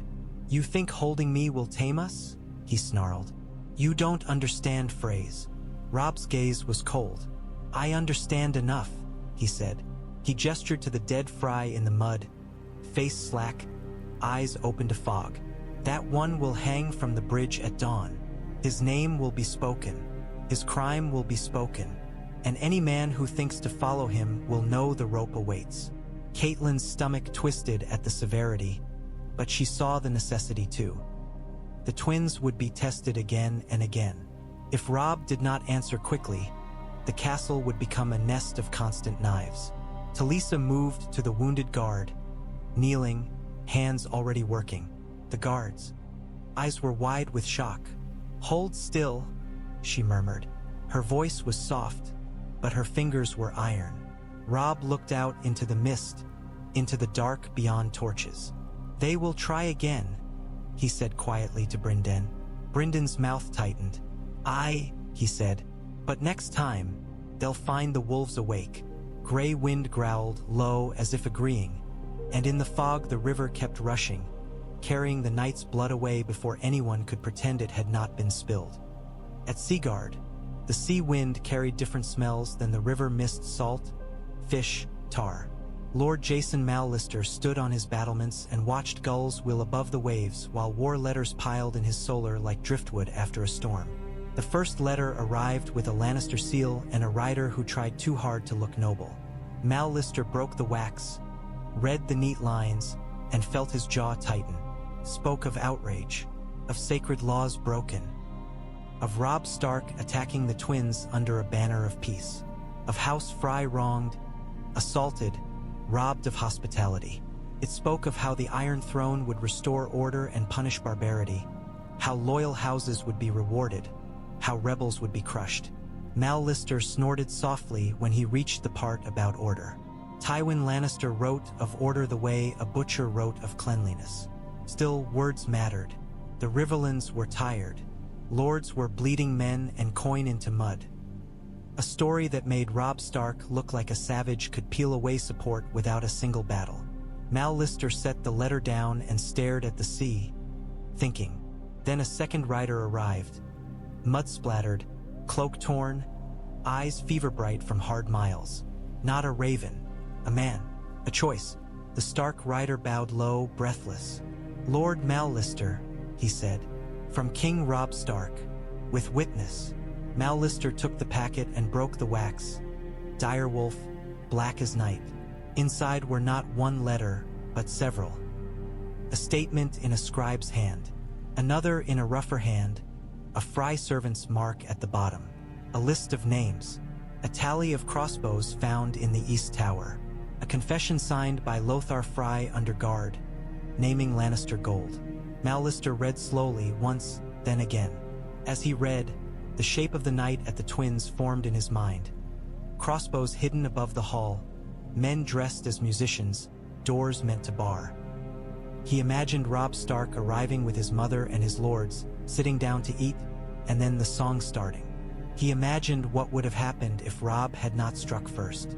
When he looked up, the Stark rider's face was pinched with exhaustion. "He did not eat their bread," the rider said, as if needing to say it aloud. "He did not cross as guest. He took the rookery. He took the gates. He caught them before they could sing." Mallister's fingers tightened on the papers. "Tywin's letter says Robb broke guest right," he said. The rider's mouth twisted. "Tywin's letter says what Tywin needs," he replied. Mallister let out a short breath. He had known Eddard Stark once, briefly, in the years before all this. He had known men of the North, hard, proud, stubborn. Not the sort to slaughter guests for sport. If Robb Stark had struck first, it was because he had seen the knife. Mallister stood. The sea wind tugged at his cloak through the open window. "Send my maester," he ordered, "and send riders to the other river lords. Copies of this. Now." The maester blinked. "My lord." Mallister's voice was iron. "Tywin Lannister is spreading a lie," he said. "And if we let it take root, the Riverlands will be bled by words as surely as by swords. Robb Stark holds the twins. If the twins falls back to Frey and Lannister hands, every man in the Riverlands will pay toll in blood." The Stark rider's shoulders sagged with relief, as if he had been carrying more than parchment. "You believe him," he breathed. Mallister's eyes narrowed. "I believe evidence," he said, "and I believe Tywin Lannister is capable of any cruelty that serves him." He folded the papers carefully. "Tell your King Seaguard remains with him. Tell him I will send men. And tell him this." Mallister's jaw tightened. "If the realm wants to pretend guest right is sacred, then let them start by condemning the men who plan to break it first." As the Stark rider bowed again, Mallister's gaze went back to the sea. Gulls wheeled, waves crashed. The world did not stop for wars, but wars changed what men believed in, and Mallister could feel belief shifting like sand under tide. If Robb Stark could keep the twins, perhaps the Riverlands could keep a heartbeat of hope. If he could not, then every hall in Westeros would learn that a wedding table was just another battlefield. The Lannister probe came 3 days later, swift and cruel as a whip crack. Smoke rose from a village south of the twins, thin at first, then thick, turning the morning sky the color of bruised flesh. Stark scouts rode in with faces pinched, speaking of red cloaks and fire, of men dragged from cottages and beaten for sport, of a sept set alight because someone had once prayed for wolves. Robb listened, jaw clenched, and felt the familiar tug of rage. The urge to ride out and strike, to answer fire with steel. Great John Umber urged it openly. "Let me take 300 and smash them," he growled. "We'll hang their captain from the bridge and be done." Brynden shook his head. "That's what they want," he said. "To pull you from stone into open ground where Tywin can box you in." Robb's eyes narrowed. "Then we don't go to them," he said quietly. "We make them come to us." He sent riders along the river road with orders that sounded like mercy but were strategy. Evacuate the villages nearest the twins, move the small folk behind the towers, bring what food could be carried, leave nothing of value in the open. He ordered the bridge gates shut and watch doubled. He ordered the marsh paths marked, the narrow causeways known only to local fishermen to be guarded. When the Lannister riders approached the twins at dusk, they came with confidence. They rode in a loose line, red cloaks snapping, horses glossy, helms gleaming. They believed the twins would be restless with Frey rebellion, that the yard would be full of whispering cousins ready to open a gate for gold. Instead, they found empty ground and closed gates. They paused on the road just beyond bowshot, their captain lifting a hand. His banner bore a boar's head Crakehall, if the heraldry was true. He raised his voice. "Open!" he shouted. "By decree of the Iron Throne, the twins is to be restored to House Frey." From the battlements, a Stark archer loosed a single arrow. It struck the ground at the captain's horse's hooves. A silent answer. The captain laughed. Harsh. He gestured, and his men began to spread. Some toward the riverbank, some toward the marsh, seeking weak points, seeking hidden ways. That was when the marsh bit back. From reeds and low ground, northern men rose like ghosts. Not charging with screams, but stepping out with arrows already nocked. Daisy Mormont led them, her face hard, spear in hand. She had chosen the marsh paths because she trusted wet ground and hard women. "Now," she murmured, and the first volley flew. Horses screamed. Men shouted. A rider toppled sideways, arrow through his throat. Another's horse reared, panicked, slipping into mud. The Lannister men tried to form ranks, but the ground betrayed them, sucking at hooves, turning formation into chaos. The Boar Banner captain bellowed orders, swinging his sword. He tried to push his men toward firmer ground, toward the road. But the road was narrow, and Daisy's archers had it covered. A Lannister knight spurred forward, brave or foolish, aiming to break the line. Daisy met him without moving, spear angled. The horse hit the spear and screamed, impaled. The knight flew over its neck and crashed into mud, armor clanging. Daisy stepped forward and planted her boot on his chest, spear tip at his throat. "Yield," she said. The knight's eyes were wild. He spat mud. "To a woman?" he snarled. Daisy's expression did not change. "To a wolf," she replied and drove the spear down. The skirmish lasted minutes, not hours. When the Lannister riders realized they had been funneled into a trap, they tried to retreat. Those who could fled along the road, cloaks torn, leaving dead and wounded behind. Those who couldn't sank into the marsh with arrows in them, red cloaks darkening to brown as mud swallowed pride. From the battlements, Robb watched the retreat with a cold satisfaction that tasted like ash. He did not cheer. He did not raise his sword. He simply turned to Brynden. "Take prisoners," he ordered. "I want a name. I want to know who Tywin sent and what he told them." Brynden nodded, grim. He said, "and we'll send the bodies back with their boar banner. Let Tywin see what the marsh does to lions." As the last red cloak vanished into the dusk, smoke still rising from the burned village beyond, Robb felt the war tighten again around his ribs. Tywin was not coming for the twins with a great army yet. He was coming with fire and story, with probes and cruelty meant to shake confidence. He was testing the stone, looking for cracks. Robb had answered with mud and arrows. It was not a glorious victory, but it was the kind that kept a kingdom alive. They kept Roose Bolton in a lower room where the air smelled of old damp and iron. Chains were unnecessary. Bolton was not the sort to throw himself at walls in rage, but chains made a point. They reminded him that his calm did not grant him freedom. Robb went to him alone, with Grey Wind at his heel and 2 guards at the door. Catelyn wanted to follow. Robb refused. "If he means to poison my mind," he said quietly, "let him try it on mine alone." The cell was lit by a single torch. Roose Bolton sat on a stool, hands resting on his knees, chains clinking softly when he moved. He looked up as Robb entered and inclined his head. "Your Grace," he said, voice mild, "come to decide my fate?" Robb stopped a few paces away. Grey Wind's growl filled the space like a warning. Roose Bolton did not flinch, though his eyes flicked briefly to the wolf's teeth. "I came to decide how you might still be useful," Robb said. Roose Bolton's mouth curved faintly. "Useful," he repeated, as if tasting a familiar word. "A wise king measures men by use. A wise king measures snakes by how far their fangs can reach," Robb replied. Roose Bolton's eyes narrowed a fraction. "If you want confession," he said, "you will be disappointed. I sent a letter to my bastard. I prepared my house. That is not treason. That is survival." Robb's voice was cold. "You told him not to trust wolves," he said. "You told him to seize opportunity." Roose Bolton's gaze held his. "Opportunity," he said softly, "is the only god that answers prayers quickly. All others take their time." Robb's jaw tightened. "Tywin Lannister offered you something," he said. "What?" Roose Bolton's mouth did not change, but his eyes flickered, just a breath. "Gold," he said, as if bored. "Promises. Words." "What promises?" Robb pressed. Roose Bolton leaned back slightly.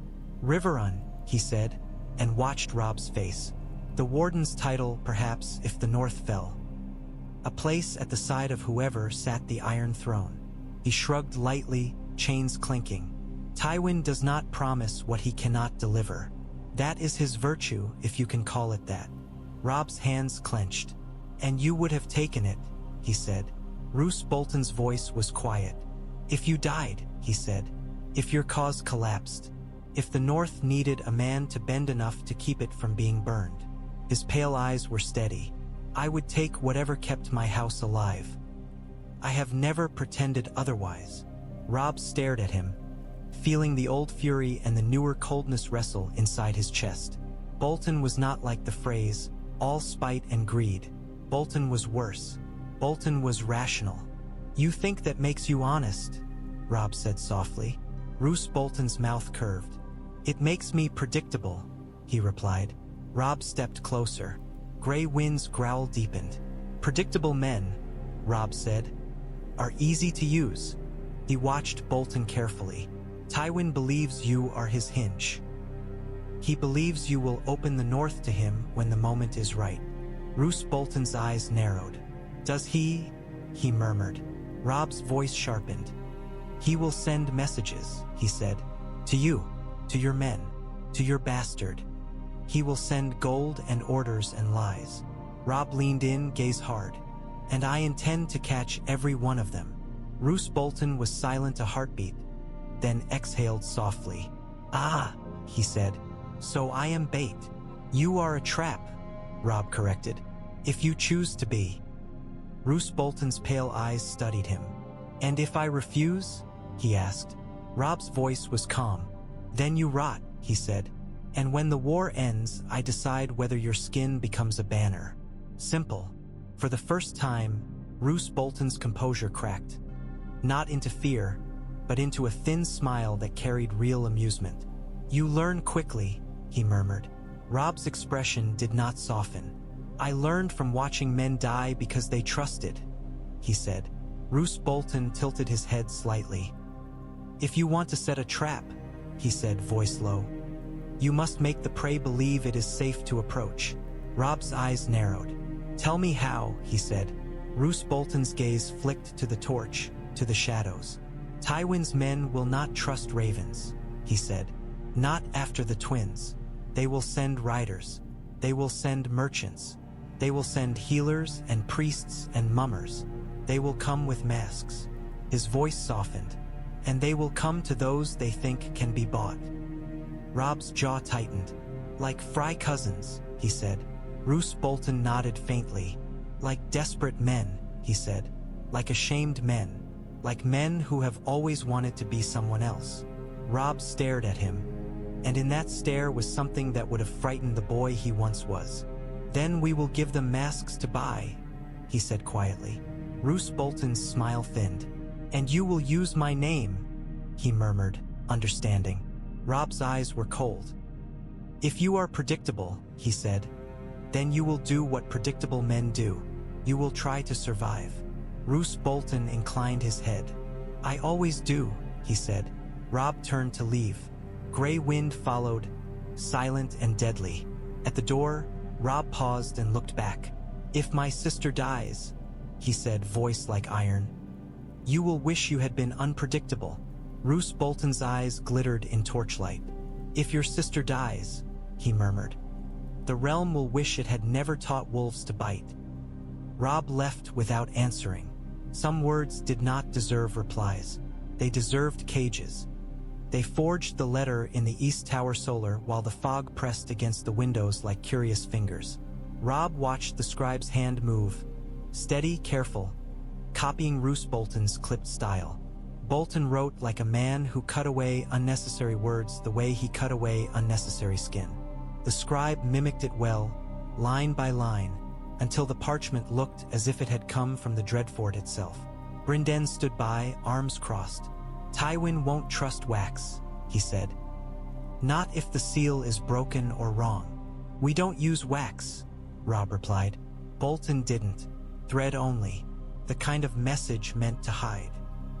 He tapped the small roll, then gestured toward the captured Lannister knight from the marsh skirmish. His boar banner captain, bruised and bound, dragged in as unwilling courier. The knight's eyes were hard with hate. You think I'll carry your lies? He spat. Robb looked at him coolly.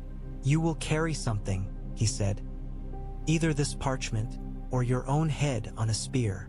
The knight's jaw tightened. Pride battled survival. Survival won as it usually did. They sent the courier at dusk with a small escort that peeled away before the road bent, leaving him alone, as if he had slipped out of the twins by luck. The message was simple. Bolton had been delayed by a Stark assault, but still had men within the twins, and could still deliver the crossing if Tywin sent the right coin and the right captain. It was poison bait, the kind that did not need to be believed fully, only believed enough to make a cautious man curious. Robb did not expect Tywin himself to come. Tywin Lannister did not walk into traps. But Tywin would send someone. Tywin always sent someone. 2 days later, the someone arrived. He came in the guise of a peddler with carts of cheap cloth and salted fish, escorted by 3 hard-eyed guards. His beard was thick, his hands rough, his voice humble. He paid the toll at the east gate with copper and a bowed head, complaining about roads like any common man. He was allowed in because Robb allowed him in. The peddler's cart rolled into the yard and stopped near the storerooms. He began unloading cloth while his eyes flicked too often toward the West Tower, toward the Bridge House, toward the places where power sat. Grey Wind watched him from the shadows, ears pricked. Wylis, the thin Stark scout, watched too, hidden among soldiers stacking grain. He had been watching peddlers all his life. He knew the difference between a man selling cloth and a man measuring distances. The peddler waited until night. Then he slipped away from his cart and moved along a corridor that should have been empty, hugging walls, stepping where torchlight did not reach. He had a small bundle in his hand, wrapped in oilcloth. He did not know the twins' secret doors. He did not need them.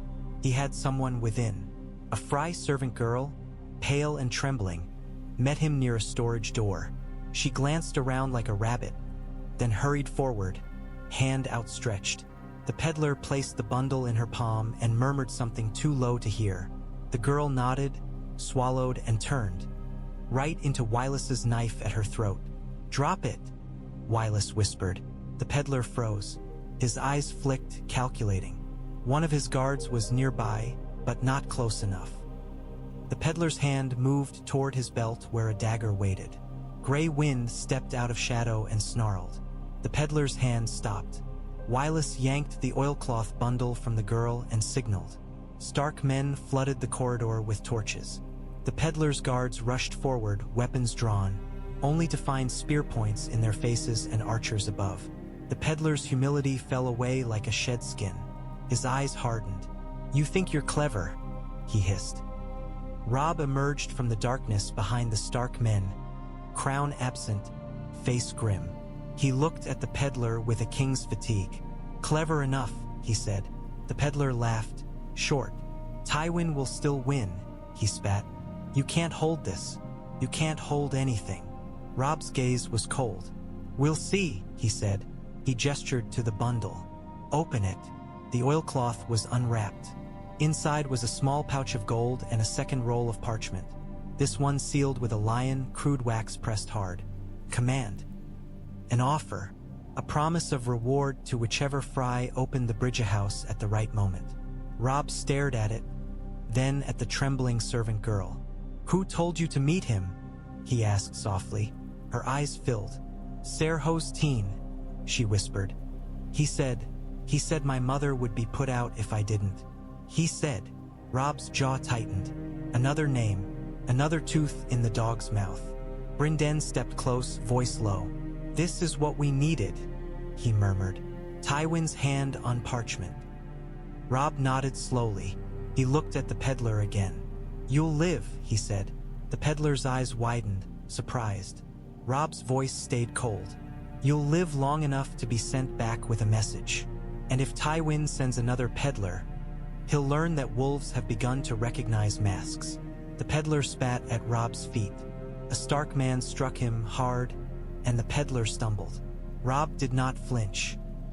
He looked down at the lion-sealed parchment and felt something settle in his chest. Something sharp and certain. Tywin was reaching for the twins with gold and lies. Robb would answer with rope and truth, and he would do it in the open, where the realm could not pretend it did not see.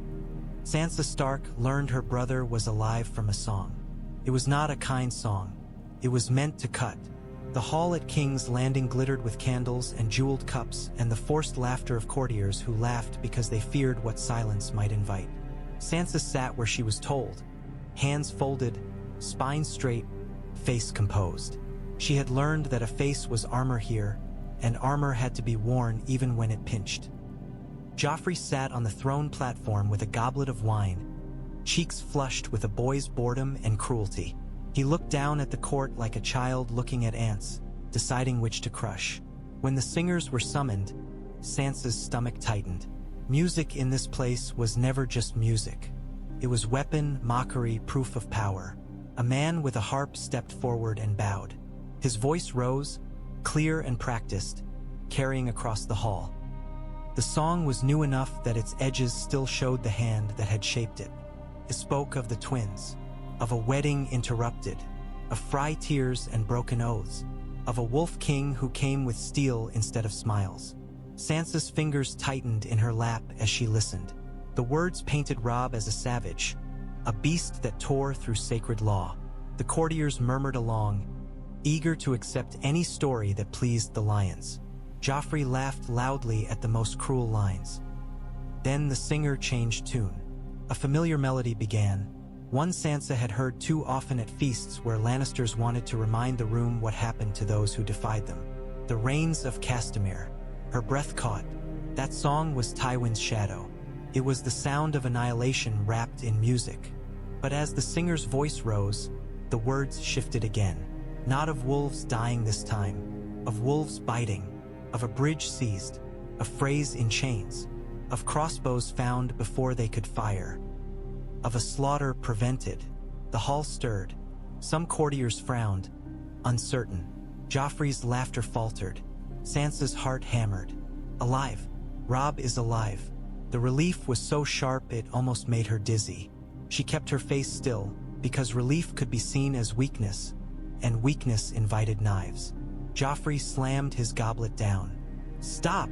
he snapped. "What is this?" The singer froze, hands trembling on the harp strings. "Your Grace," he stammered. The song. "The song is wrong," Joffrey hissed. His eyes darted to where Tywin sat at the lower table, face unreadable. "Grandfather, they're singing treason." Tywin's gaze lifted, cold and calm. "They are singing rumor," he said. His voice cut through the hall like a blade through silk. "Rumor can be corrected." Tyrion Lannister sat nearby with a cup of wine. Eyes narrowed. He watched Sansa, saw the slight tightening around her mouth, the tiny flicker of something bright behind her eyes. Hope. Dangerous in this place. The singer swallowed and tried to recover. "My Lord Hand," he said quickly. "There are whispers that the young wolf..." Tywin's voice was flat. "Whispers are not truth," he said. "The Iron Throne will announce what is true." Joffrey leaned forward, eager to regain control. "Yes," he cried. "The young wolf attacked a wedding because he is a beast. He will be punished. He will." His eyes found Sansa and he smiled, cruel and triumphant. "And you will watch." Sansa's stomach turned, but she kept her gaze lowered. She thought of Robb's wolf banners, of Winterfell stones, of the way her brother had looked when he gave her a flower once as a boy, shy and proud. She thought of him now holding a castle meant to be his grave. Tyrion's voice cut in smooth. "If Robb Stark is dead," he said lightly, "perhaps we should stop wasting breath on him. If he is alive, perhaps we should stop wasting songs." Joffrey glared at him. "Shut up," he snapped, petulant. Tyrion sipped his wine. "As you command, Your Grace," he said, and the sarcasm was just subtle enough to survive. Sansa felt the air around her tighten. She could sense the court adjusting, recalibrating to the new rumor. Alive meant possibility. Alive meant Tywin's plans had been bruised. Alive meant the war was still breathing. After the singers were dismissed, Sansa was led back to her chambers under guard. The corridor seemed longer than usual. The Red Keep always felt like it was stretching, as if it wanted to swallow her whole. In her chamber, she sat by the window and looked out over the city. The streets below were crowded, noisy, alive. Somewhere beyond them, beyond the walls, beyond the world she could see, Robb Stark held the twins and refused to die. A small sound behind her made her turn. One of her maids stood in the doorway, eyes lowered, hands trembling with a folded scrap of cloth. "Milady," the maid whispered, barely audible. They're saying your brother has the Lord of the Crossing in chains." Sansa's throat tightened. "Who is saying?" she asked softly. The maid swallowed. "Men in the kitchens," she whispered. "They say the Hand is furious." Sansa turned back to the window, forcing her breathing steady. Fury from Tywin meant Robb's victory was real. She pressed her fingertips to the glass. "Stay alive," she whispered, not knowing if her words could reach him. "Stay alive long enough to make them choke on their lies." Outside, the city roared, indifferent. Inside, Sansa Stark held hope like a hidden dagger and waited for the next blow. Robb chose the raid route the way a hunter chose a path through woods, by scent, by silence, by where the prey believed itself safe. Tywin's supply wagons moved along the river roads like arteries feeding a heart that sat in King's Landing. Grain, salt beef, arrows, coin. They traveled with guards, yes, but guards grew complacent when they believed wolves were trapped behind stone. The twins changed that. The twins was a throat and Robb held it. Now he could strike out like a bite and pull back before the lion knew where the teeth had come from. He rode at dusk with 200 men, light, fast, chosen for speed and discipline. Great John wanted to come with 1,000. Robb refused. 1,000 leaves tracks, he said. 200 leaves questions. Daisy Mormont rode with him, spear across her lap, eyes bright. The small John rode too, eager as always. Brynden stayed at the twins to hold the bridge. His absence from the raid a constant reminder that the crossing could not be left ungarrisoned for a heartbeat. They moved along a muddy track by the river until they reached a narrow causeway where the road squeezed between marsh and water. Robb's scouts had watched for days. They knew the convoy's rhythm, the way the guards loosened when night fell, the way wagons creaked slower on soft ground. When the convoy appeared, it was a line of dark shapes against the fading light, 6 wagons, 20 riders, a handful of footmen trudging in mud. A boar banner fluttered at the front. Craighall again, or perhaps just a captured banner used by men who thought symbols made them safer. Robb raised a fist. His men melted into reeds and shadow, bows already drawn. Gray wind prowled at Robb's side, silent and eager, his body a dark ripple in the dusk. The first arrow struck the lead rider in the throat. He toppled without a sound, falling off his saddle like a sack. The second arrow took the horse behind him, and the animal screamed, collapsing, blocking the road. Chaos erupted instantly. Riders shouted. Footmen scrambled. Someone tried to wheel a wagon around, but the marsh sucked at wheels, dragging it down. Now, Robb whispered, and the wolves sprang. Grachan's men hit the right flank with axes, chopping at legs and reins.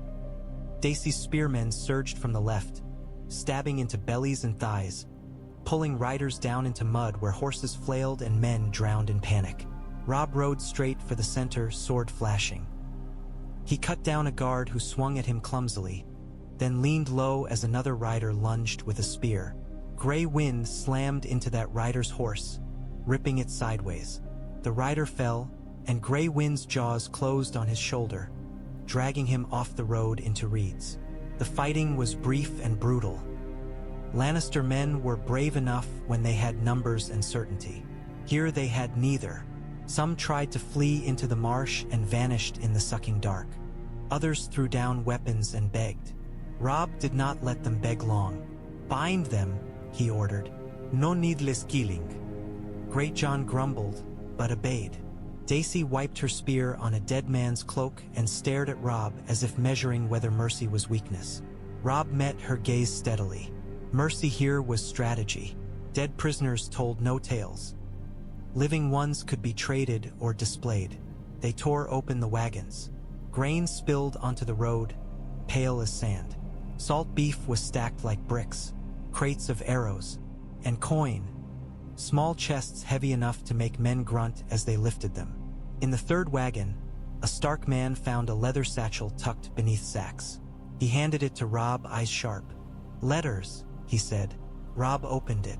The parchment inside bore Tywin's seal. Not crude like the peddler's. Real. Heavy wax impressed with a lion. He read by torchlight, lips tightening. The letters were not addressed to lords. They were addressed to men like House Frey, to cousins, to captains, to anyone who might pry open a gate. They promised gold, titles, protection, forgiveness, everything treachery needed to feel like salvation. One letter, in a tighter hand, spoke of Sansa Stark only in passing, but the mention made Robb's stomach twist. A reminder that Tywin still held a leash.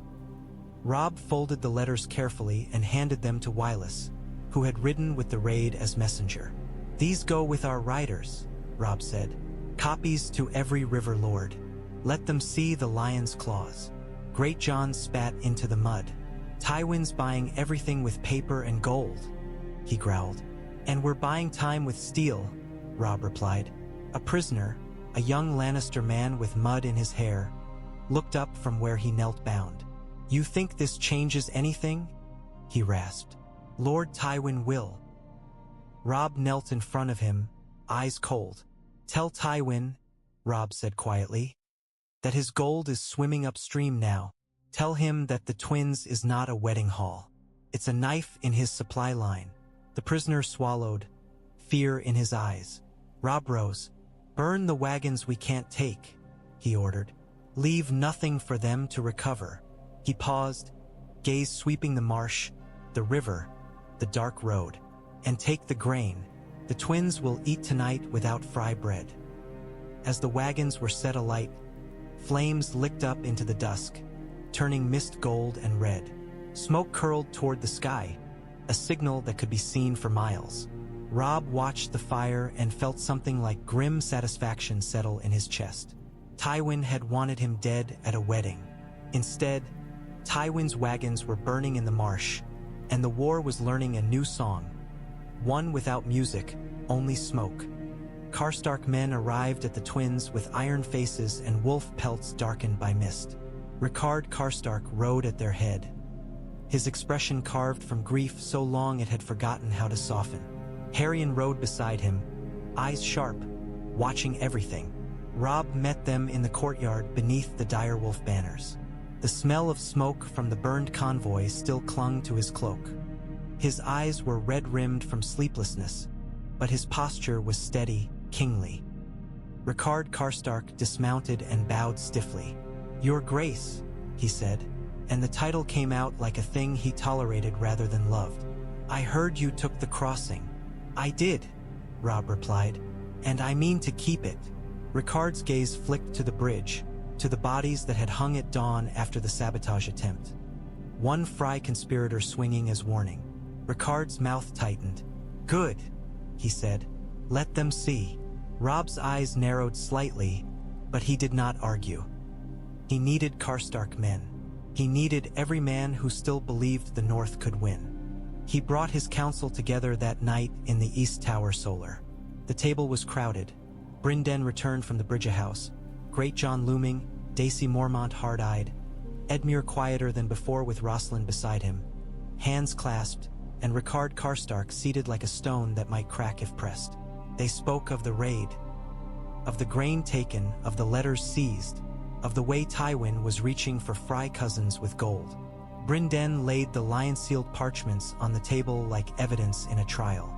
"This is the story we spread," Brynden said, "not Tywin's. And while we spread it," Greatjon growled, "we hit him again, burn his roads, smash his camps, make him bleed." Rickard Karstark's eyes gleamed. "And hang every Frey who looks sideways," he added, voice cold. Roslin flinched beside Edmure. Edmure's jaw tightened, but he said nothing. He had learned already that shouting in war rooms did not change men's hearts. Robb listened, then lifted a hand. Silence fell. Even Greatjon obeyed, grudging. "We cannot fight this war the way we did before," Robb said, voice low and steady. "Tywin is not coming to meet me in the field. He is coming with fire and lies. If I chase every burned village, he wins. If I sit behind these towers forever, he wins slowly." Catelyn stood near the window watching Robb, watching the way his voice had learned to be calm while speaking of hard choices. Her throat tightened. She saw Ned's shadow in his restraint and something darker in his new clarity. Robb pointed to the map. "Here," he said, tapping the King's Road south of the Trident. "Harrenhal still anchors Tywin's reach. His riders pass through. His gold passes through. If we threaten it, we force him to choose, protect his lines or protect his pride." Brynden nodded slowly. "A bite at the heart," he murmured. "And the North?" Catelyn asked, unable to keep the fear from her voice. "Moat Cailin, the Ironborn, Winterfell." Robb's jaw tightened. He looked at her, and for a heartbeat the sun broke through the king. "I know," he said quietly. "I feel it every hour." He inhaled, steadying himself. "That is why we split." Rickard Karstark leaned forward. Split? He echoed, suspicious.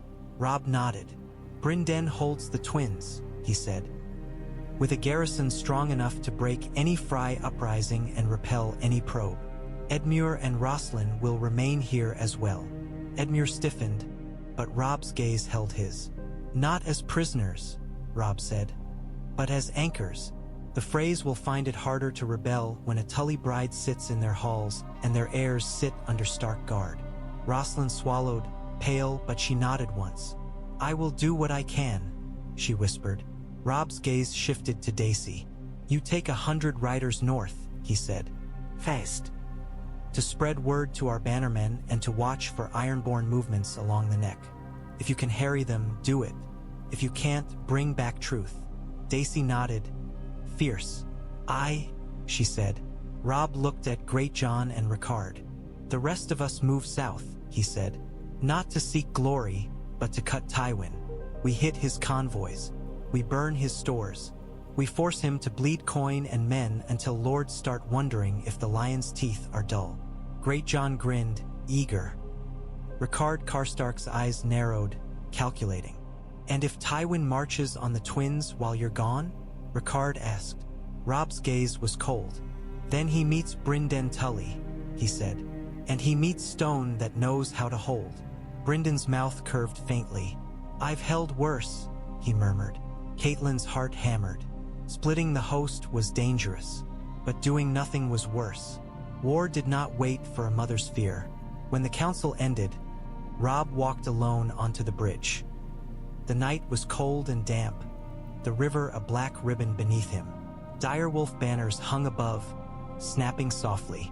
Somewhere in the west tower, Walder Frey's curses drifted like distant rats. Robb stopped at the bridge's center and looked north, then south, as if the river could show him which way to save what he loved. Gray wind padded beside him, silent, and pressed his head against Robb's thigh. Robb rested a hand on the wolf's fur. We keep moving, he whispered. That's how we live. The river rushed on, uncaring.